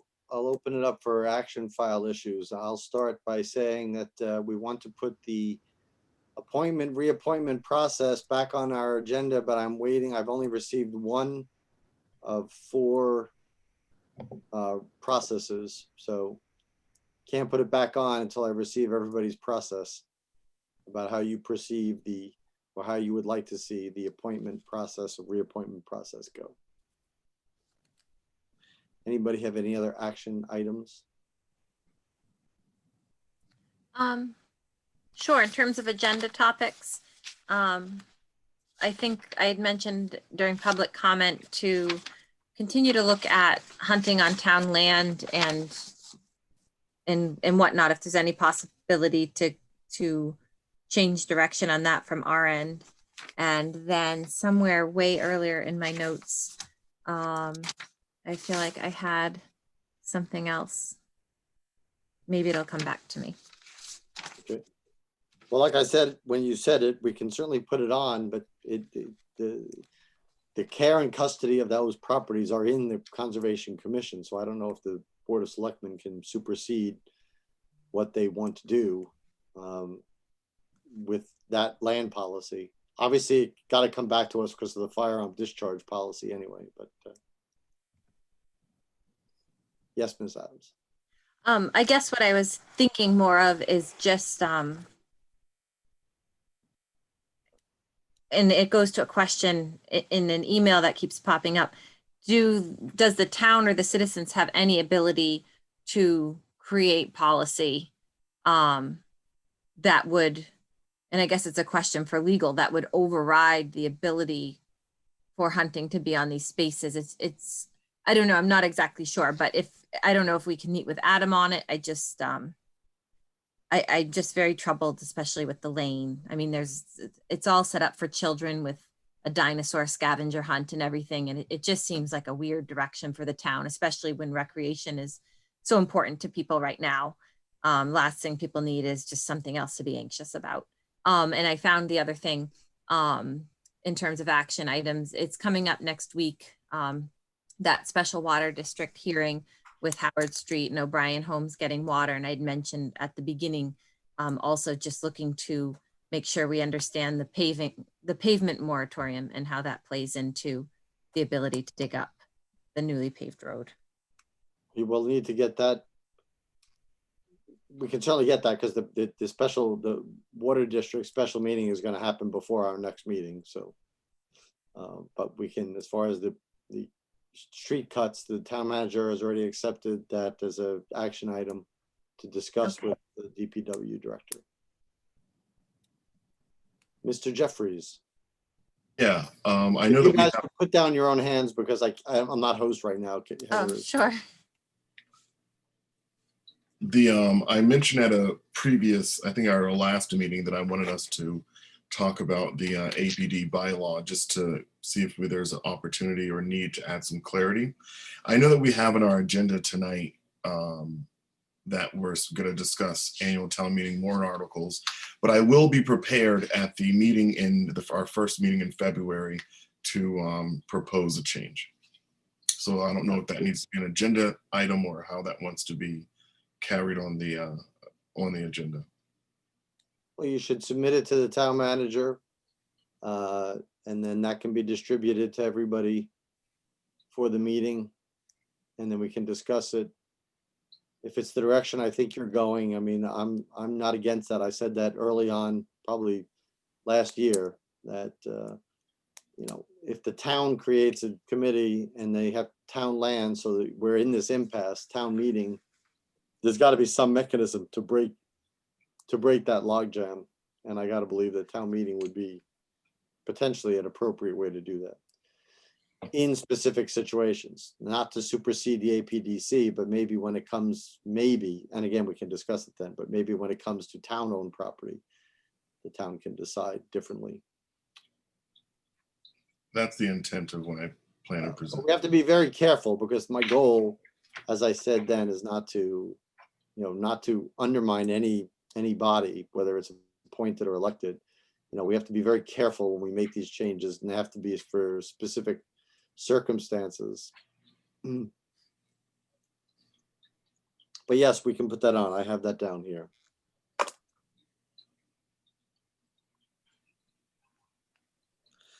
Any other action items? Any committee reports? Sure. TCP Design Committee met last week to go into a little more detail on the interior plans for the building, but really it was a meeting with the architects to review the civil plans for the building exterior in terms of parking lots. I think we were discussing where to place some sidewalks on the exterior of the building to we were talking about doors, because at the current TCP building, most of the classrooms have their own doors, and whether those were going to be kept or not. So that was one of the discussions that was had at the meeting. So certainly more will be forthcoming. I think the goal is to have a warrant for this, not to fund the project, but to fund some construction documents. I think that's the goal for the town meeting coming up this spring. So the work is ongoing. Certainly a diversity of thoughts that are being incorporated into the plans, but it certainly is helpful to for the responsiveness of the town and town departments, and that's certainly to the credit of the town manager, Madam Town Manager. Excellent. Thank you. Any other committee reports? The Council of Aging do not meet this month, and I have an MPO meeting scheduled for tomorrow at 1 o'clock that I may not be able to attend, because I do plan on watching the inauguration, but I will watch the minutes if I do miss that meeting. They post them online, so I will watch it after and provide a report next week or at the next meeting. Okay.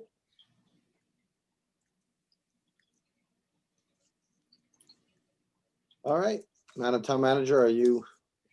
No, I'm still stuck on a screen. I can't even see the Zoom meeting right now. Are you able to reclaim the host? No. No. Okay. So you're on a Windows machine, right? Yes.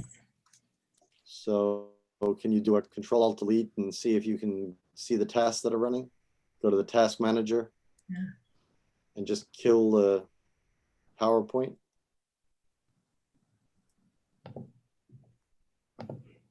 There we go. Thank you. You're welcome. Not that I don't do this for a living. It was an Adobe screen. I never had seen that particular screen before. It wouldn't let me escape from it. All right. Sorry about that interlude. No problem. Yeah. Okay. Unfortunately, the rest of the agenda is yours. Yeah, and I just got a message from PAC that they're still experiencing some issues. They need to be made host.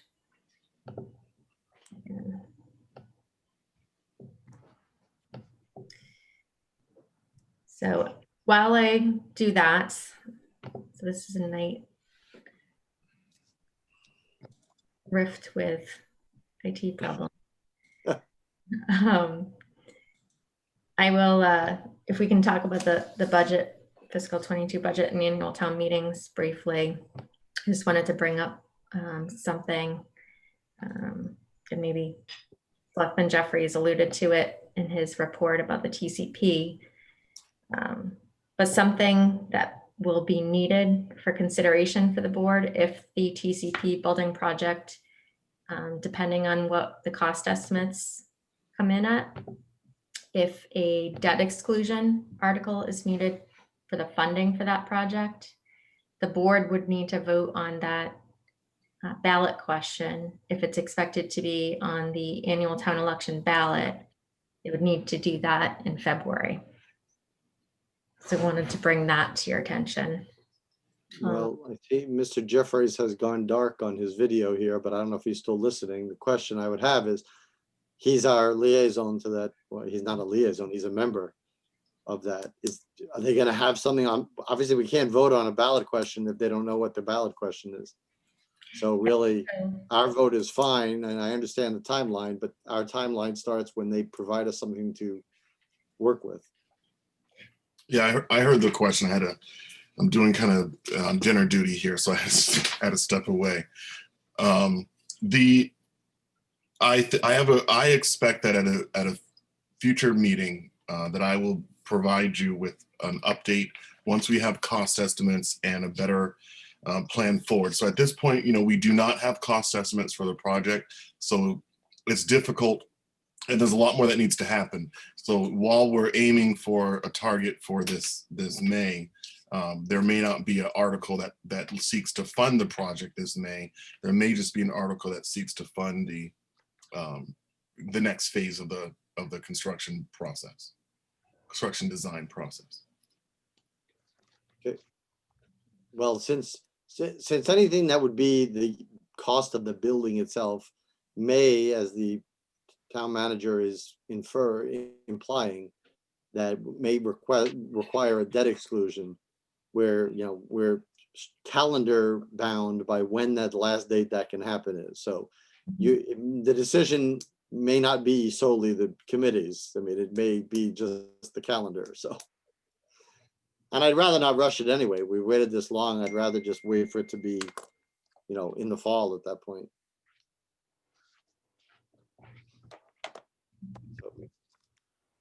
So, Ms. Adams. Oh, the comment I was going to make, you just ended your statement with was just, whether you're for or against this project, any type of rushing to me would be a disservice to the town. So I hope we are very slow and steady with this. This will be one of the biggest projects we've done in a while. And like we just mentioned with Turkey Hill and things, there's a lot of things to take pause on. Hearing something being put together for February, debt exclusion, my visceral reaction is like anxiety. I don't want that to move quickly.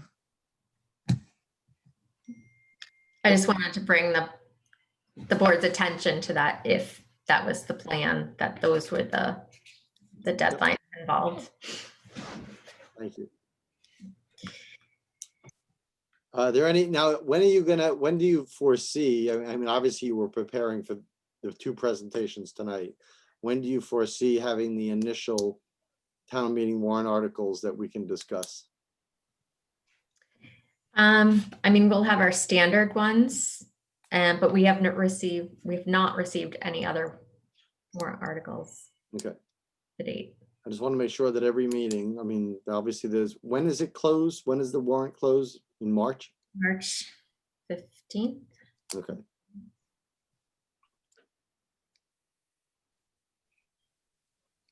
Yes, the 15th at 4 p.m. Okay. And I'm still waiting for. You're the host now, I think. Back. Okay, they handed it over. Yes.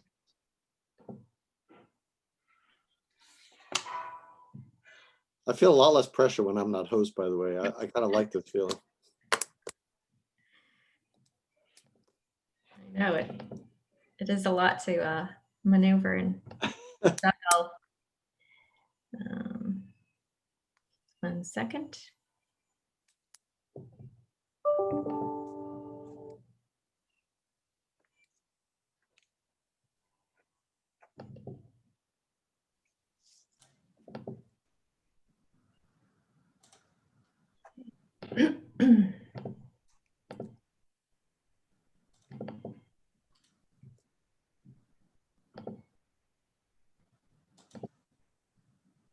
Okay, moving on to the financial forecast. So we'll start with what is a financial forecast. And it is a financial planning and policy making tool that projects revenues and expenditures conservatively over a multi-year period. It's a living document, and it's used to evaluate the budget over a 5-year period and update the forecast with changing financial data.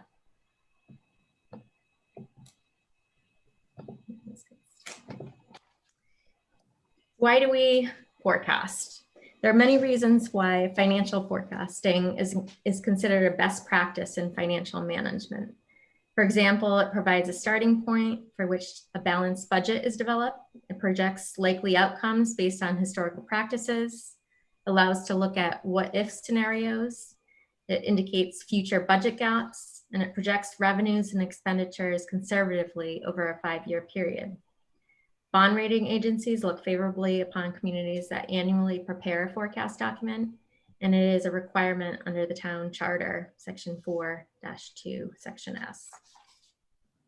So what is the difference between forecasting and budgeting?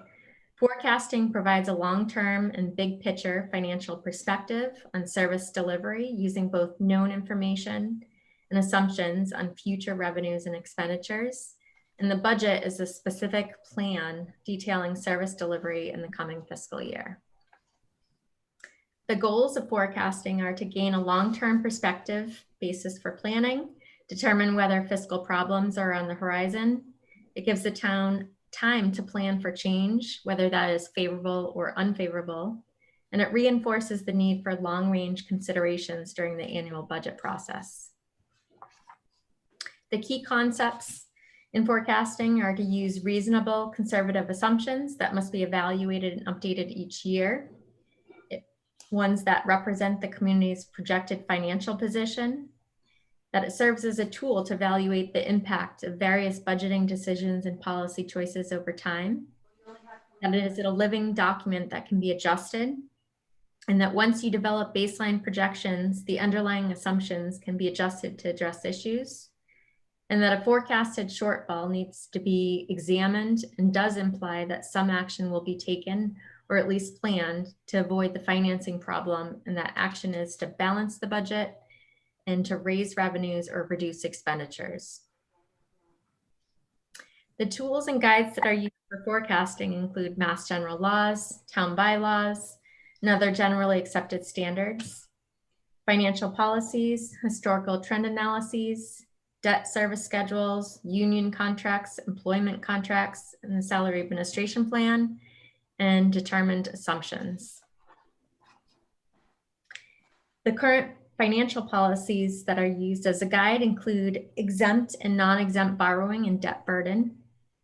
So our regular debt per our policy is no more than 4% of the regular tax levy, and the total of the annual debt for exempt debt is no more than 11% of the tax levy, and the net of the two for both exempt and non-exempt is no more than 14% of the levy.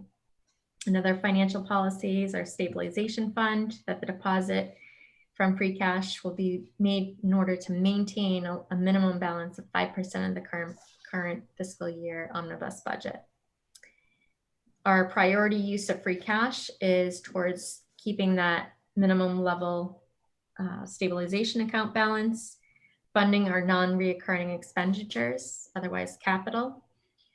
Thirdly, the OPEB trust fund to fund that liability, and to fund the special purpose stabilization fund. In regards to capital projects, we have a policy on capital that they cost $10,000 or more and have a useful life of 3 years or more. And for OPEB, the policy is to put 10% of the certified free cash from the previous fiscal year into that account. Also used as a guide is looking at historical data to see what type of trends in revenues have occurred over periods of time. By looking at historical data, it can assist in predicting future trends. The forecast includes all current union contracts, salary administration plan increases for non-union employees accepted by town meeting vote, and current employment contracts in effect. The forecast includes other known contractual increases, and it uses only the existing debt service schedules and allows us to project what available capacity there is to take on new debt. When assumptions are made, we use data obtained from all sources mentioned previously to make assumptions that relate to revenues.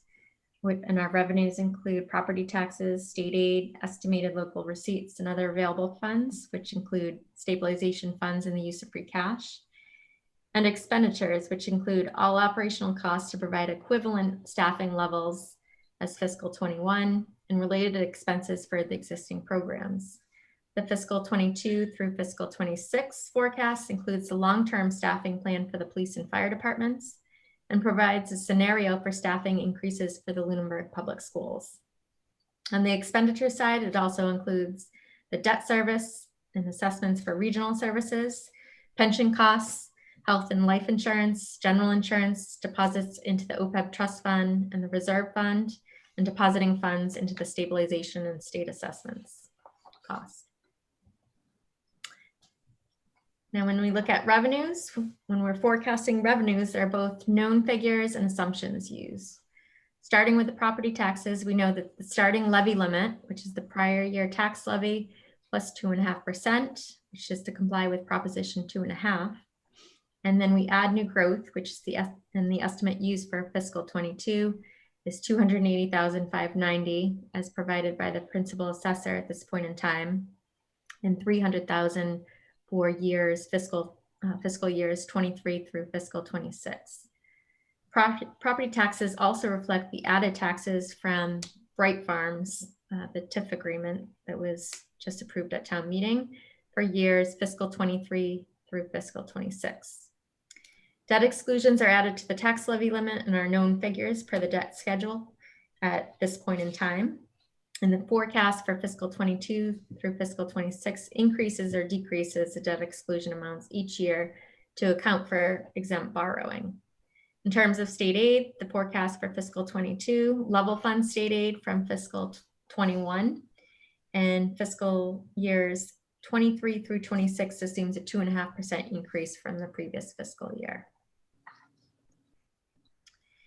Other revenues are local receipts. The forecast assumes level funding all local receipt categories with the exception of motor vehicle receipts, which is increased by $50,000 for fiscal 22 and assumes a 2.5% increase for motor vehicle excise and a 2% increase for all other local receipt categories in fiscal years 23 through fiscal 26. Other available funds, the forecast for fiscal 22 uses $969,243 of our certified free cash, $688,825 of that amount towards the fiscal 22 capital plan, $100,000 to deposit into the stabilization account, and $180,418 into the OPEB trust fund to comply with our financial policies. The forecast for fiscal 23 through fiscal 26 does not predict the use of any free cash, and other available funds are consistently used across fiscal 22 to 26. Other available funds include funds from the artificial turf revolving fund to pay for the turf field debt and MSBA funds reserved for debt service, totaling approximately $535,000, which this drops off in fiscal 24. The forecast assumes use of the special purpose stabilization funds in years with large vehicle purchases. The forecast for all 5 years assumes no draw on the regular stabilization account and assumes no new borrowing.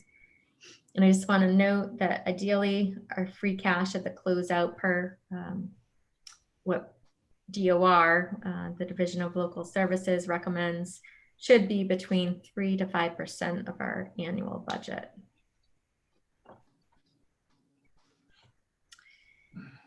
For property taxes, as stated, we must comply with Proposition 2.5. And I denoted what we were estimating for fiscal years 22 and beyond. So this slide represents all those assumption or known revenue sources and the debt exclusion amounts that are known at this time. The state aid revenue projection is in the financial forecast level fund state aid in fiscal 22 and the fiscal 21 state aid figures approved by the state at the end of November, and uses a 2.5% increase for fiscal years 22 through 26. The governor will release his budget for state aid for fiscal year 22 on January 22nd. And this is subject to change until the final state budget is approved. And outside of this fiscal 21 budget, that is typically signed by the governor in July. State aid includes Chapter 70 funding for schools, other school funding, unrestricted government aid, 40S smart growth funds, unrestricted, other funding and reimbursements.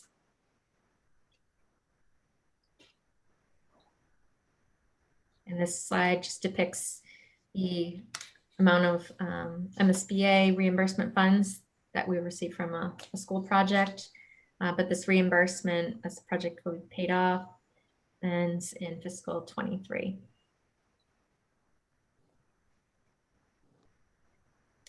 In terms of local receipts, locally generated revenues other than real and personal property taxes include motor vehicle and other excise taxes, pilot payments, penalties and interest, charges and fees, investment income, and miscellaneous receipts.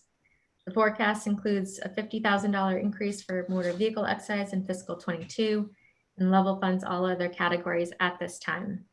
For fiscal 23 through 26 includes a 2.5% increase for motor vehicle excise and a 2% increase in all other categories.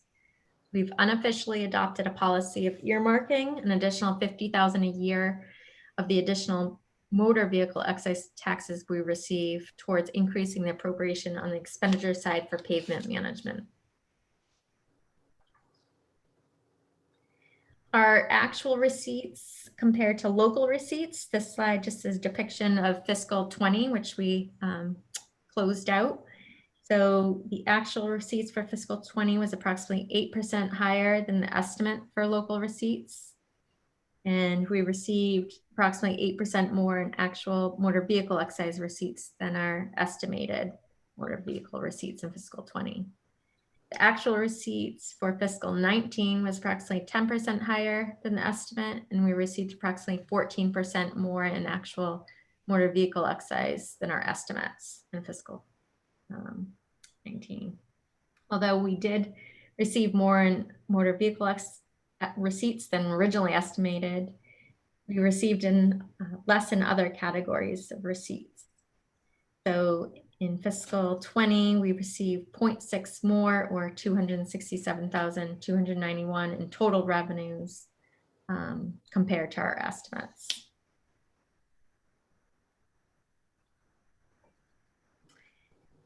The fiscal 22 free cash amount reflects the recommended amount to be appropriated to capital, which is $688,825, $180,418 towards OPEB, and $100,000 recommendation to deposit into the regular stabilization fund. Other available funds include the MSBA reserve for debt from premiums, which is $60,540. The annual amount from the artificial turf revolving fund, $44,318 to pay for the turf fields, and funds from the special purpose stabilization fund in the amount of $211,000. This relieves a remaining balance of $834,942 in free cash. A financial forecast is not supposed to project free cash for future years, that a certified amount is not known. This forecast does not project using free cash as a revenue source for fiscal years 23 through 26, and will only use free cash as a last resort for the fiscal 22 operating budget, as free cash should only be used for one-time expenses or to put into reserves. The last category of revenues includes enterprise funds. The revenues from enterprise funds are segregated from the general fund. These funds are self-supporting. The receipts equal the projected expenses plus indirect costs, which are budgeted in the general fund. We have 4 enterprise funds: water, sewer, public access, and solid waste. The forecast includes indirect costs and revenue projections, and these funds come from the enterprise accounts to cover costs such as health insurance and retirement costs for enterprise employees and the associated enterprise debt payments. On to expenditures. When we look at on the expenditure side of the forecast uses a conservative approach. It looks at actual expenditures from previous years for historical trends. It uses the current budget year as the base. For personnel costs, it uses only the current obligations in collective bargaining contracts, current employment contracts, and approved wage and classification plans for non-union employees. And all future contract settlements and compensation plan adjustments are analyzed in a separate worksheet to see the net effect of using percentage increases. And for expenses, we look at it annually and use historical expenditures as a guide and forecast conservatively while maintaining our current programs. Expenditure categories include personnel and expenses related to providing the same programs and staffing levels, which includes contractual obligations with the exception of long-term police and fire staffing plans. This forecast also provides a scenario for long-term staffing plans for the Lunenburg Public Schools. It includes education costs, debt service, capital, group health and life insurance, retirement, general insurance, and other amounts to be raised, such as funds for tax title, overlay account, cherry sheet offsets, prior year deficits, snow and ice deficits, and court judgments, and state assessments, and funding the reserve fund, special articles, transfers to stabilization, transfers to the special purpose stabilization account, and deposits into the OPEB trust fund. The assumptions used on the expenditure side of the 5-year forecast will adhere to adopted financial policies by making deposits into the stabilization fund to maintain required balances, deposits funds into the OPEB trust fund per the policy. The forecast for fiscal 22 reflects target budget figures that departments were asked to meet when developing their budget. State assessments and cherry sheet offsets were level funded for fiscal 22 and it assumes a 2.5% increase for fiscal years 23 through 26. Level funds the tax title expense at $24,000 for fiscal 22 and increases it by 2% in future years. And funds the overlay account in fiscal 22 at $120,000 and increases the overlay account by $10,000 each subsequent year of the forecast based on historical data, and assumes level funding of the reserve fund. The forecast for 22 provides for all contractual increases for existing staff, with the exception of added staff for police and fire, certain known costs such as Worcester County retirement, provides for a 3% increase in active health insurance and 5% for retiree health insurance costs, 2% increase in retirement assessment. It includes a 5% increase in other insurance costs, provides a 2.5% increase for the schools, increases the pavement management plan by $50,000, provides for $100,000 for the stormwater expenses, level funds the reserve accounts, level funds departmental expense accounts, assumes no new debt, and it provides $600,000 in tax revenue for capital, $180,000 for $418 for OPEB in fiscal 22, and $100,000 into the regular stabilization account. And it currently does not deposit funds into the special purpose stabilization fund. The forecast for fiscal years 23 through 26 provides for contractual increases for existing staff, with the exception of the police and fire staffing plans, provides for an 8% increase in health insurance costs, 10% increase in retirement assessment, 5% increase in other insurance costs. It provides for a 2.5% increase in schools, increases the pavement management by 50,000 each year and provides for between 90,000 and 120,000 for stormwater each year based on MS4 requirements. Assumes no new debt and increases the fiscal 22 deposit into stabilization by 2.5% each year and 100,000 into the OPEB trust fund, and increases the 600,000 for capital by 2.5% for each year. This slide is a snapshot of each category of expenditures showing forecasted amounts for fiscal years 22 through fiscal 26. It includes everything I've already stated for contractual increases for employees, uses the current debt schedule, assumes no new debt. And but by assuming no new debt, this does not mean we do not have the capacity to take on new debt. Fiscal 22 forecast reflects the target budgets. And for future years, fiscals 23 through 26 assumes 2% increases in operating expenses and a 2.5% increase in state assessments.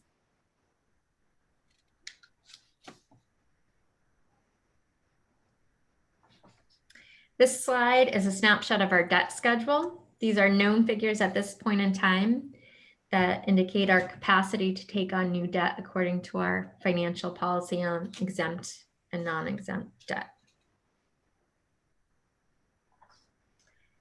So when we look at the summary of total revenues versus total expenditures in the 5-year forecast, the grand totals include both the general fund revenues and expenditures and the enterprise revenues and expenditures. And if we look at fiscal years 23 through 26, we project deficits that grow each year. But this can be largely explained by using revenue projections in those years that do not assume use of free cash, but has expenditures on the expenditure projections that would be offset with free cash.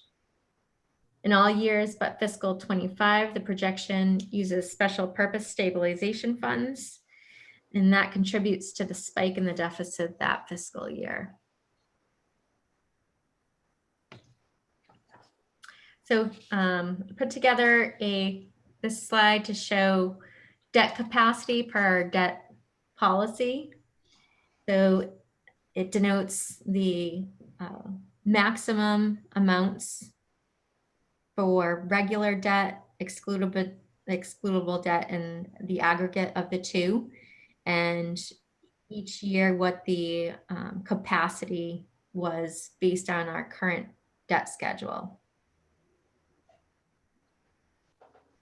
So if we did take on excludable debt, it would not impact the operating budget. But if it were regular debt, other adjustments may be needed to be made within the operating budget in order to stay within the confines of Proposition 2.5.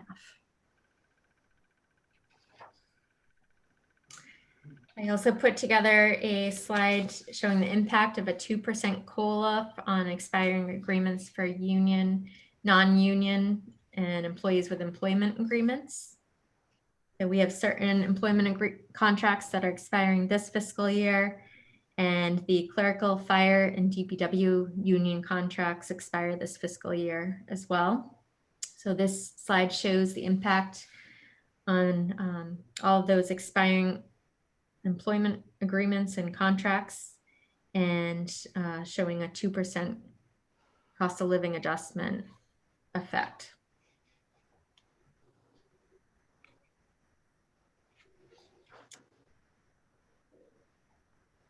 Similar to last year, I asked the superintendent to provide a 5-year staffing plan that addresses their needs.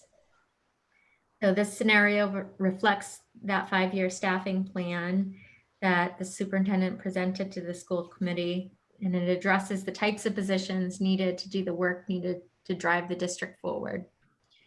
The proposed 5-year staffing plan includes an additional $1,044,080 in fiscal 22. And so the slide shows it's added into the base of fiscal 22.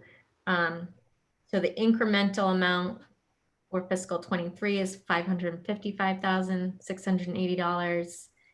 An incremental amount of $297,120 in fiscal 24. And an incremental amount of $288,009 in fiscal 25. And an incremental amount of $550,369 in fiscal 26. So this carries forward all associated costs for any new positions in the 5-year staffing plan, including health insurance costs, which are, it assumes a 2.5% increase. And the scenario is based on these amounts being on top of the projected 2.5% each year in the forecast that I previously discussed.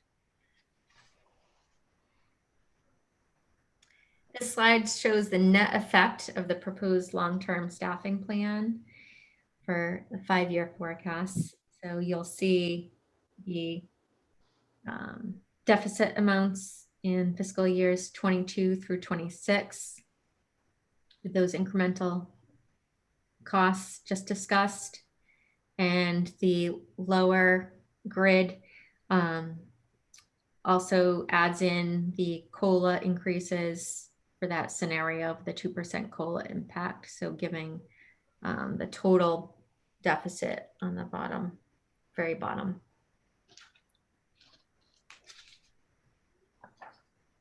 Some conclusions that can be drawn from this forecast are that it indicates deficits in fiscal years 23 through 26. And as I said, this is largely due to revenue projections in fiscals 23 through 26 that don't assume the use of free cash, but have expenditures on the expenditure side that would be offset by free cash. A conclusion that is that we need to continue to review the long-term staffing plan for the school to achieve their intended results, and review our debt schedule to look at funding scenarios for the proposed TCP building project. The next steps in the process are to have continued discussions on the assumptions and scenarios, firm up revenue estimates for fiscal 22 when we receive the governor's fiscal 22 proposed budget, update the insurance figures when we receive insurance rate ranges at the end of January, and our renewals we receive in mid-February. I'll continue to work with Superintendent Burnham on their needs for the fiscal 22 budget that is ultimately approved by the school committee. Update the Monty Tech assessment when we receive that, which is received in mid-March. And I'm currently reviewing the fiscal 22 budget submissions, and will present a preliminary budget on February 11th. And the Board of Selectmen and Finance will hear the budget presentations from the different departments from February to March, of the end of March. And the annual town meeting is May 1st, 2021. The earliest we can have it this year. Oh, Great. that's a lot of information. Yeah. 38 slides of information. Easily digestible, I'm sure. You actually counted them? Well, they had the numbers at the bottom. Oh, I didn't notice. Yeah, I didn't have like my little pen marks at the bottom of my page here, no. So I would, first of all, thank you for doing a very thorough presentation as you did with the previous one. And I would open it up to the board for any questions for the town manager regarding the 5-year forecast. I have one question. The 5-year personnel, the school's 5-year personnel plan, that was not incorporated into the $500,000 or $900,000 budgets deficits that you projected. That's a separate item. Is that correct? Yes. So there were two. So one of the last slides, there was no deficit for fiscal 22 projected using those target budget numbers. I'm looking at slide 29. Slide 29, that is not inclusive I'll let you get to slide 29 first.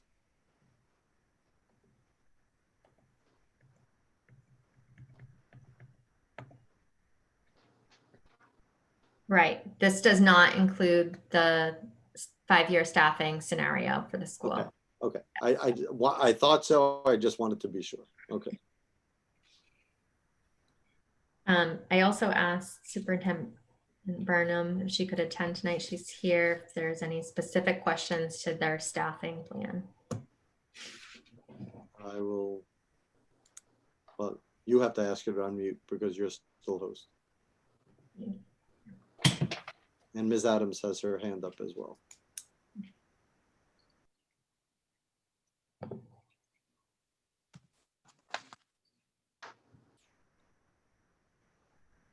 Selectman Adams, do you want to?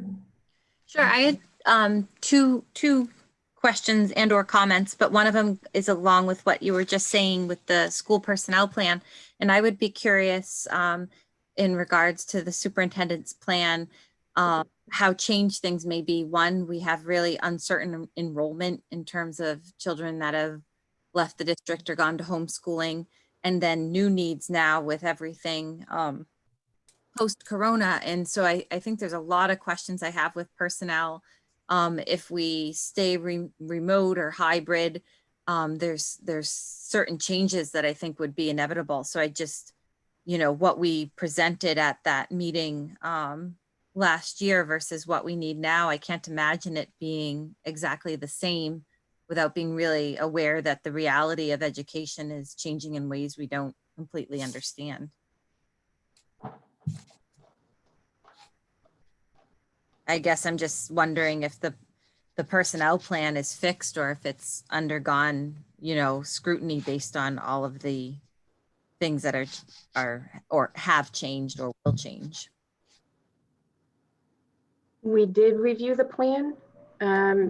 We will review the plan every single year to evaluate the priority needs. And we did do an exercise like that, knowing our current needs with the COVID-19 impact.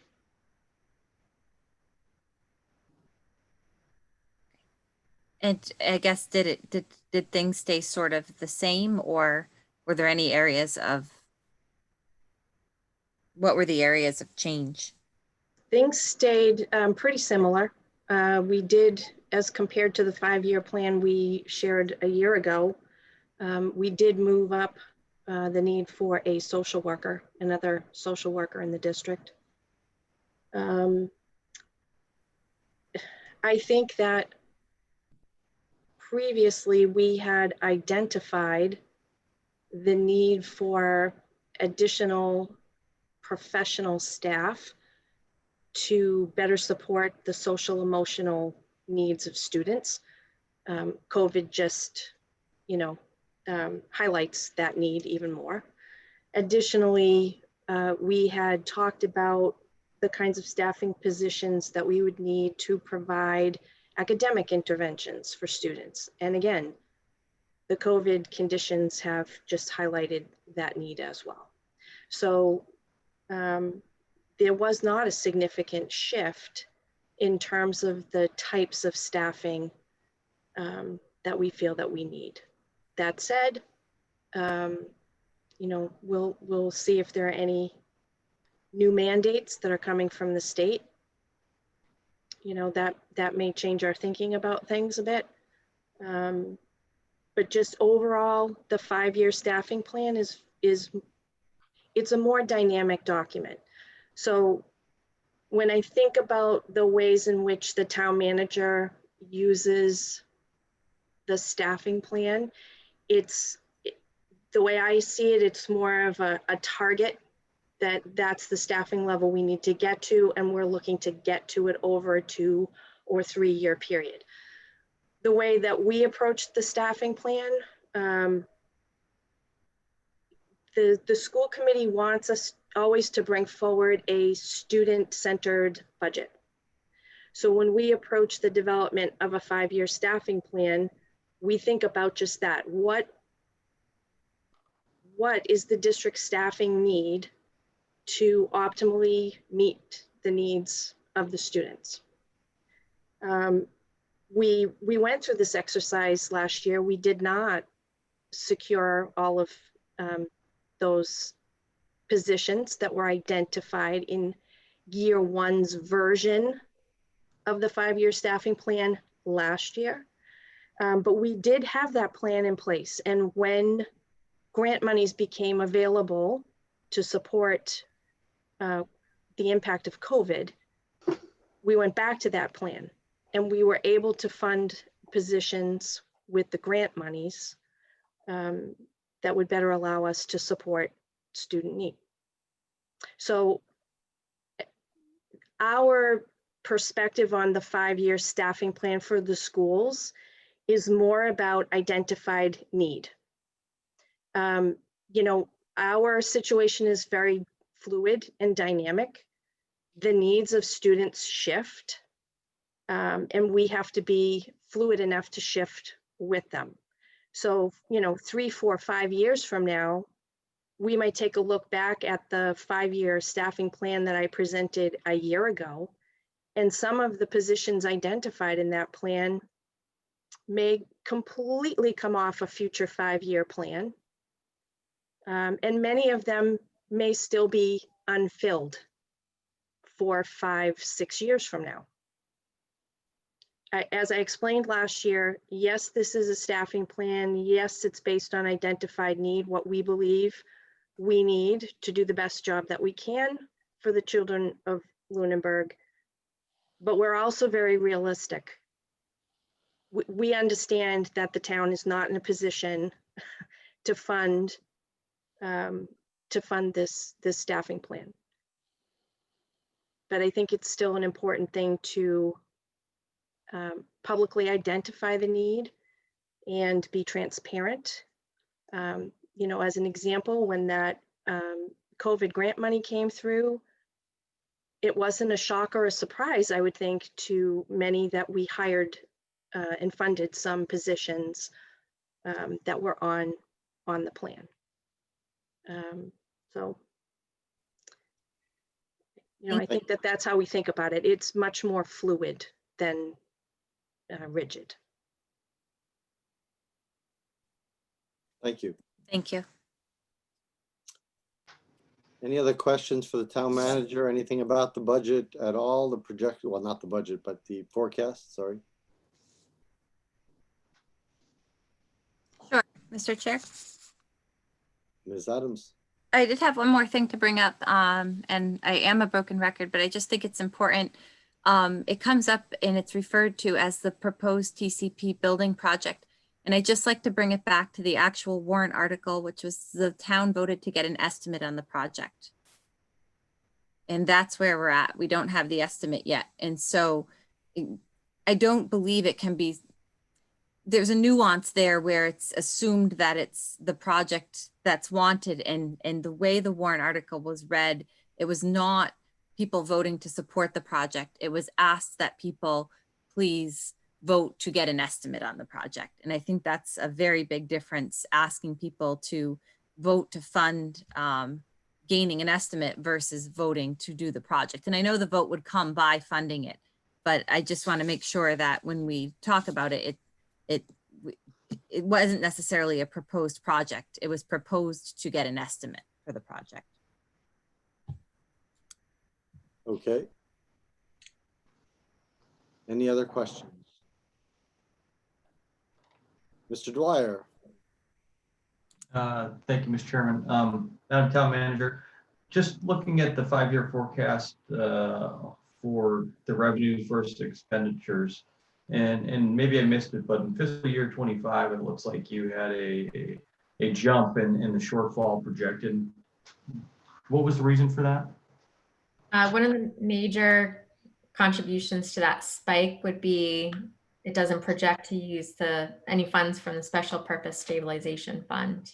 So in other years, it proposes to use funds from that account to offset large vehicle expenses, such as the wheeler and the 10-wheeler and ambulance. purchase. So that year, there are no projected at this point in time. This, again, is a fluid living document. So at this time, there's no large vehicle purchases that fiscal year. So there's no recommendation to use special purpose stabilization funds that year. Okay, thank you. You're welcome. Okay, unless there are other questions, we will go from the town manager's portion to the town manager's portion with the town manager report and COVID-19 update. Before we go to that, are these documents that you have presented to us, are they on the website or will they be on the website so people at home can be able to look at the two documents that you provided to us tonight? They will be going up on the website. They're not up currently. Thank you.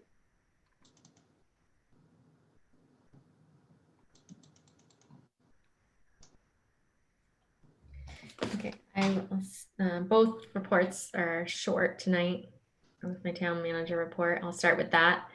The existing vacancies, there's one vacancy in the Architectural Preservation District Commission, 4 vacancies in the Bylaw Review Committee, 1 vacancy in the Cultural Council, 1 vacancy in the Historical Commission, 1 vacancy on the TCP Building Design Committee, and 1 vacancy on the Senior Work-Off Program Committee, and 1 associate vacancy on the Zoning Board of Appeals. Anyone interested serving on those committees can fill out an application form, which is found on the town website, and completed forms can be sent to the Select Board's office. Just an update on the fuel tank project. The fuel tank was delivered and installed on Friday, January 15th. I tried to include a picture in my report. It just wouldn't upload, so I'll try to get that out somehow. Or maybe the DPW director. Is the project completed then, or is there still more to do?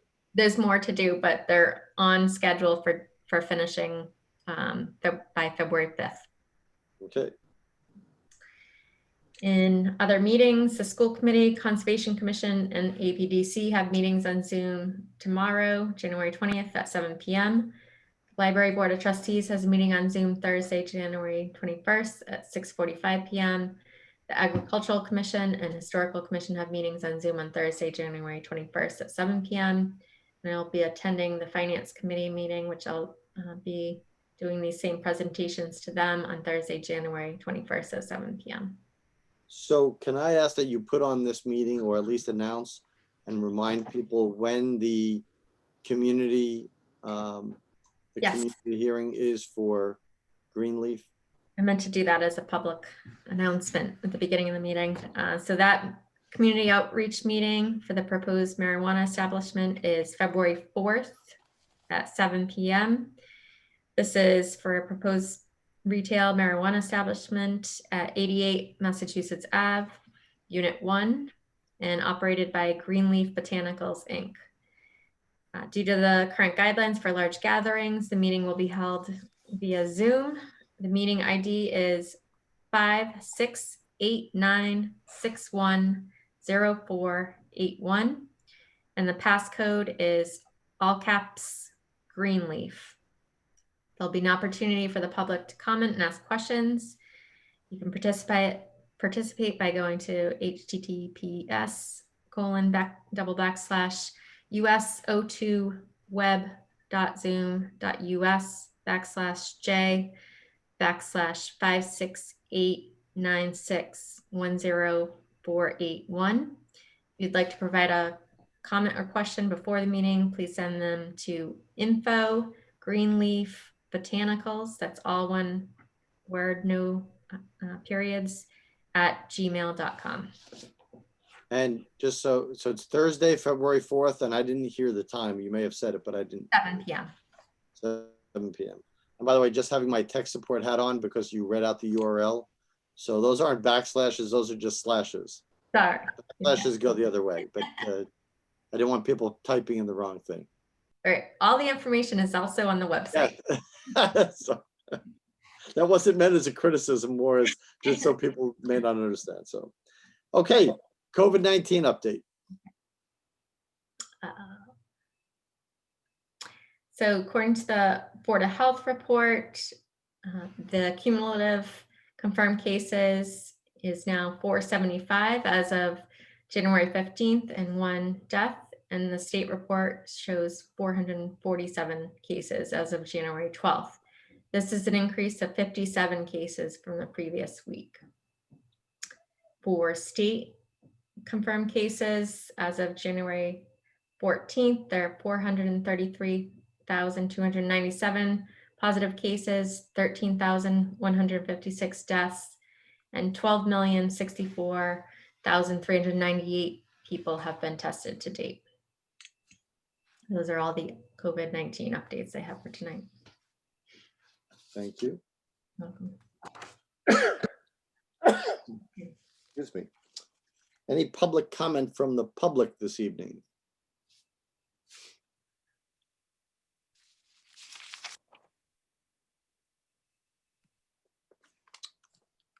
Seeing no hands raised, I would ask if there's any public comment from the board this evening. Also, I would just say, as we did have our telephone number join us at often public comments, so I don't know if there's any hurdles there to attempting it. If you have dialed in, if you are 582-7248 and you want to speak, press *9 so I see your hand go up. There we go. Look at that. All right. I will unmute you.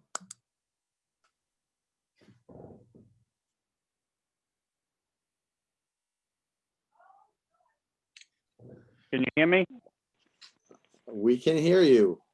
Okay, good. Dave Rogers, Highland Street. First issue I would like to respectfully request is that the LATV do something to improve the Zoom quality, because tonight we lost complete contact with you folks on 2 occasions, and there were times that, that somebody was playing the guitar in the background, and it was we could hardly hear you. So if they could look into that, that would be great. The report by the town manager was complete in most regards, but it did not take into consideration, and it was reported this way, that for the Passios costs, nor did anybody say anything about the Turkey Hill Middle School costs. So these obviously are big voids. And when the sheet was presented about capacity, debt capacity, I didn't hear what our debt capacity could be increased by. Did I miss something, or was it not stated?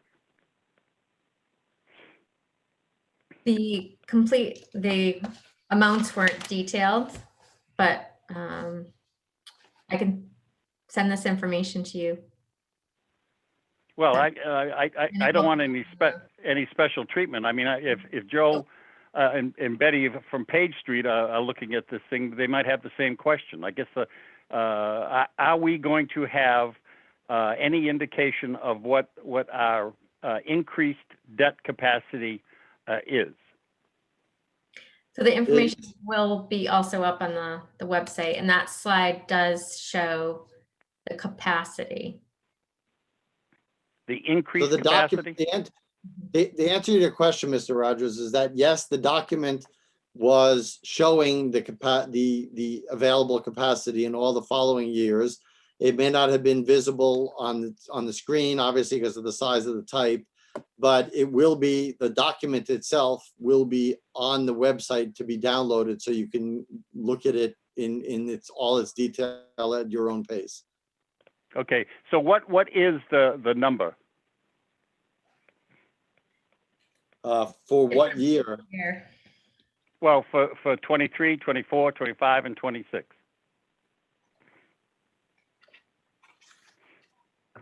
Let the town manager pull it up. Thanks.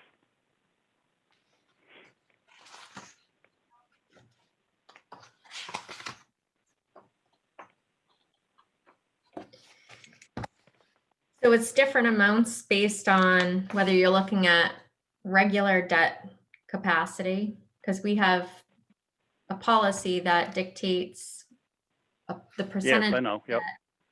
Um, 4, 11, and 14% of the levy capacity. Correct. yes. Okay. So for, if you are looking at fiscal 23, is that what you asked?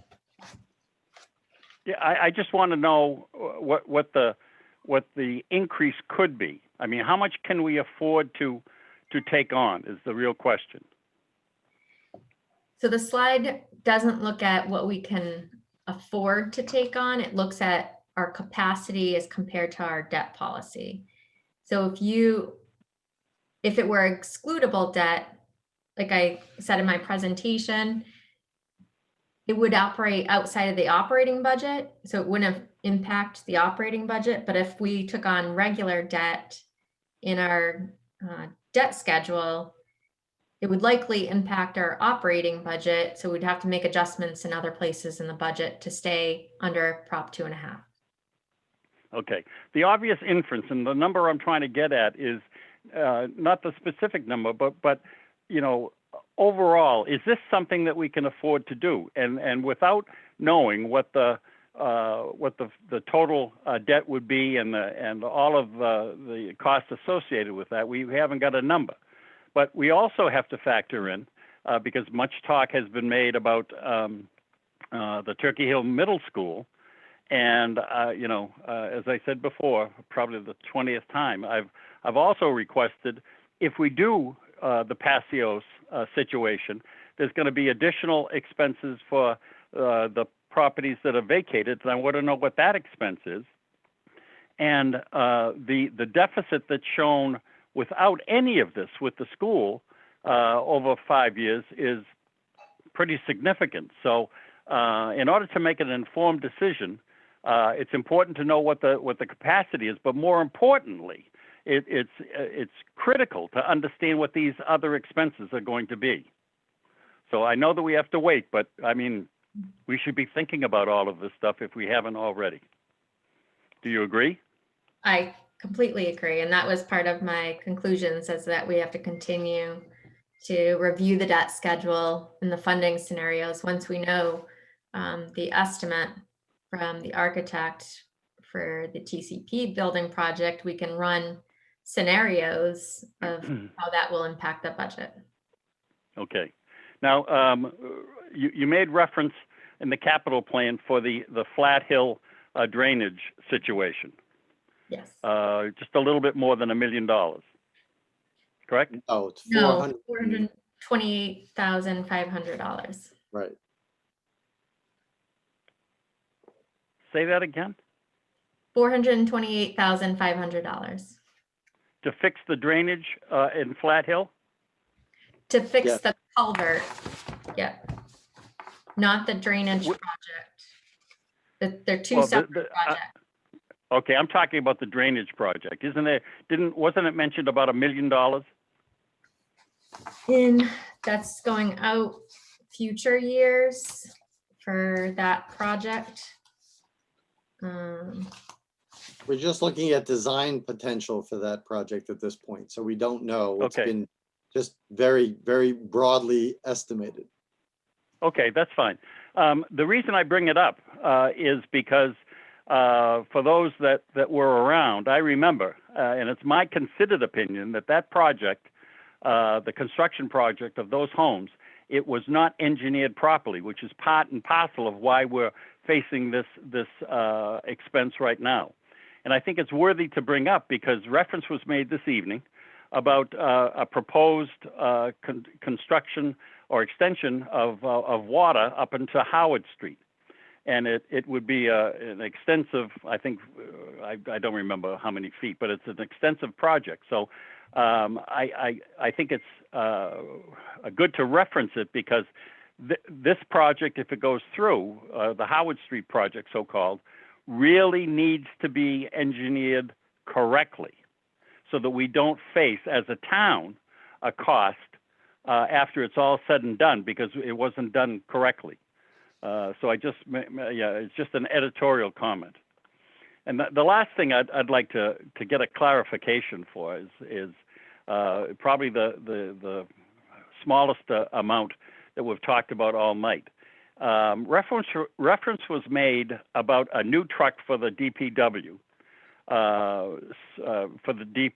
director, and his truck would be given to the mechanic, and that's essential because the mechanic needs to go around and pick up parts or something. Would somebody explain that? Because I guess I didn't understand it, but what I heard, I really would like an explanation.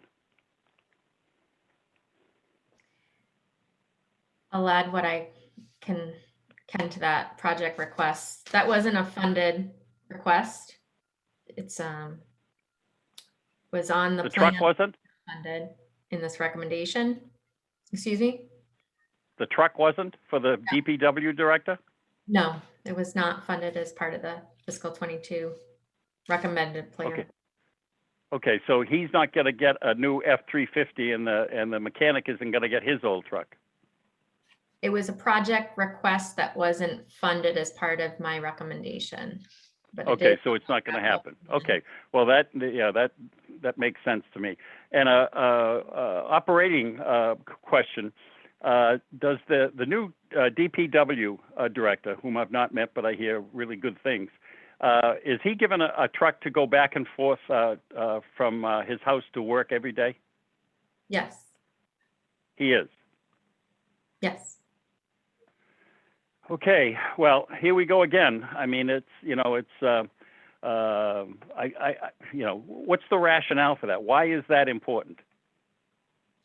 Because he's part of our public safety response team and he's essential to that operation. Public safety response. I mean, Yes. all right. Well, We'll I think it's.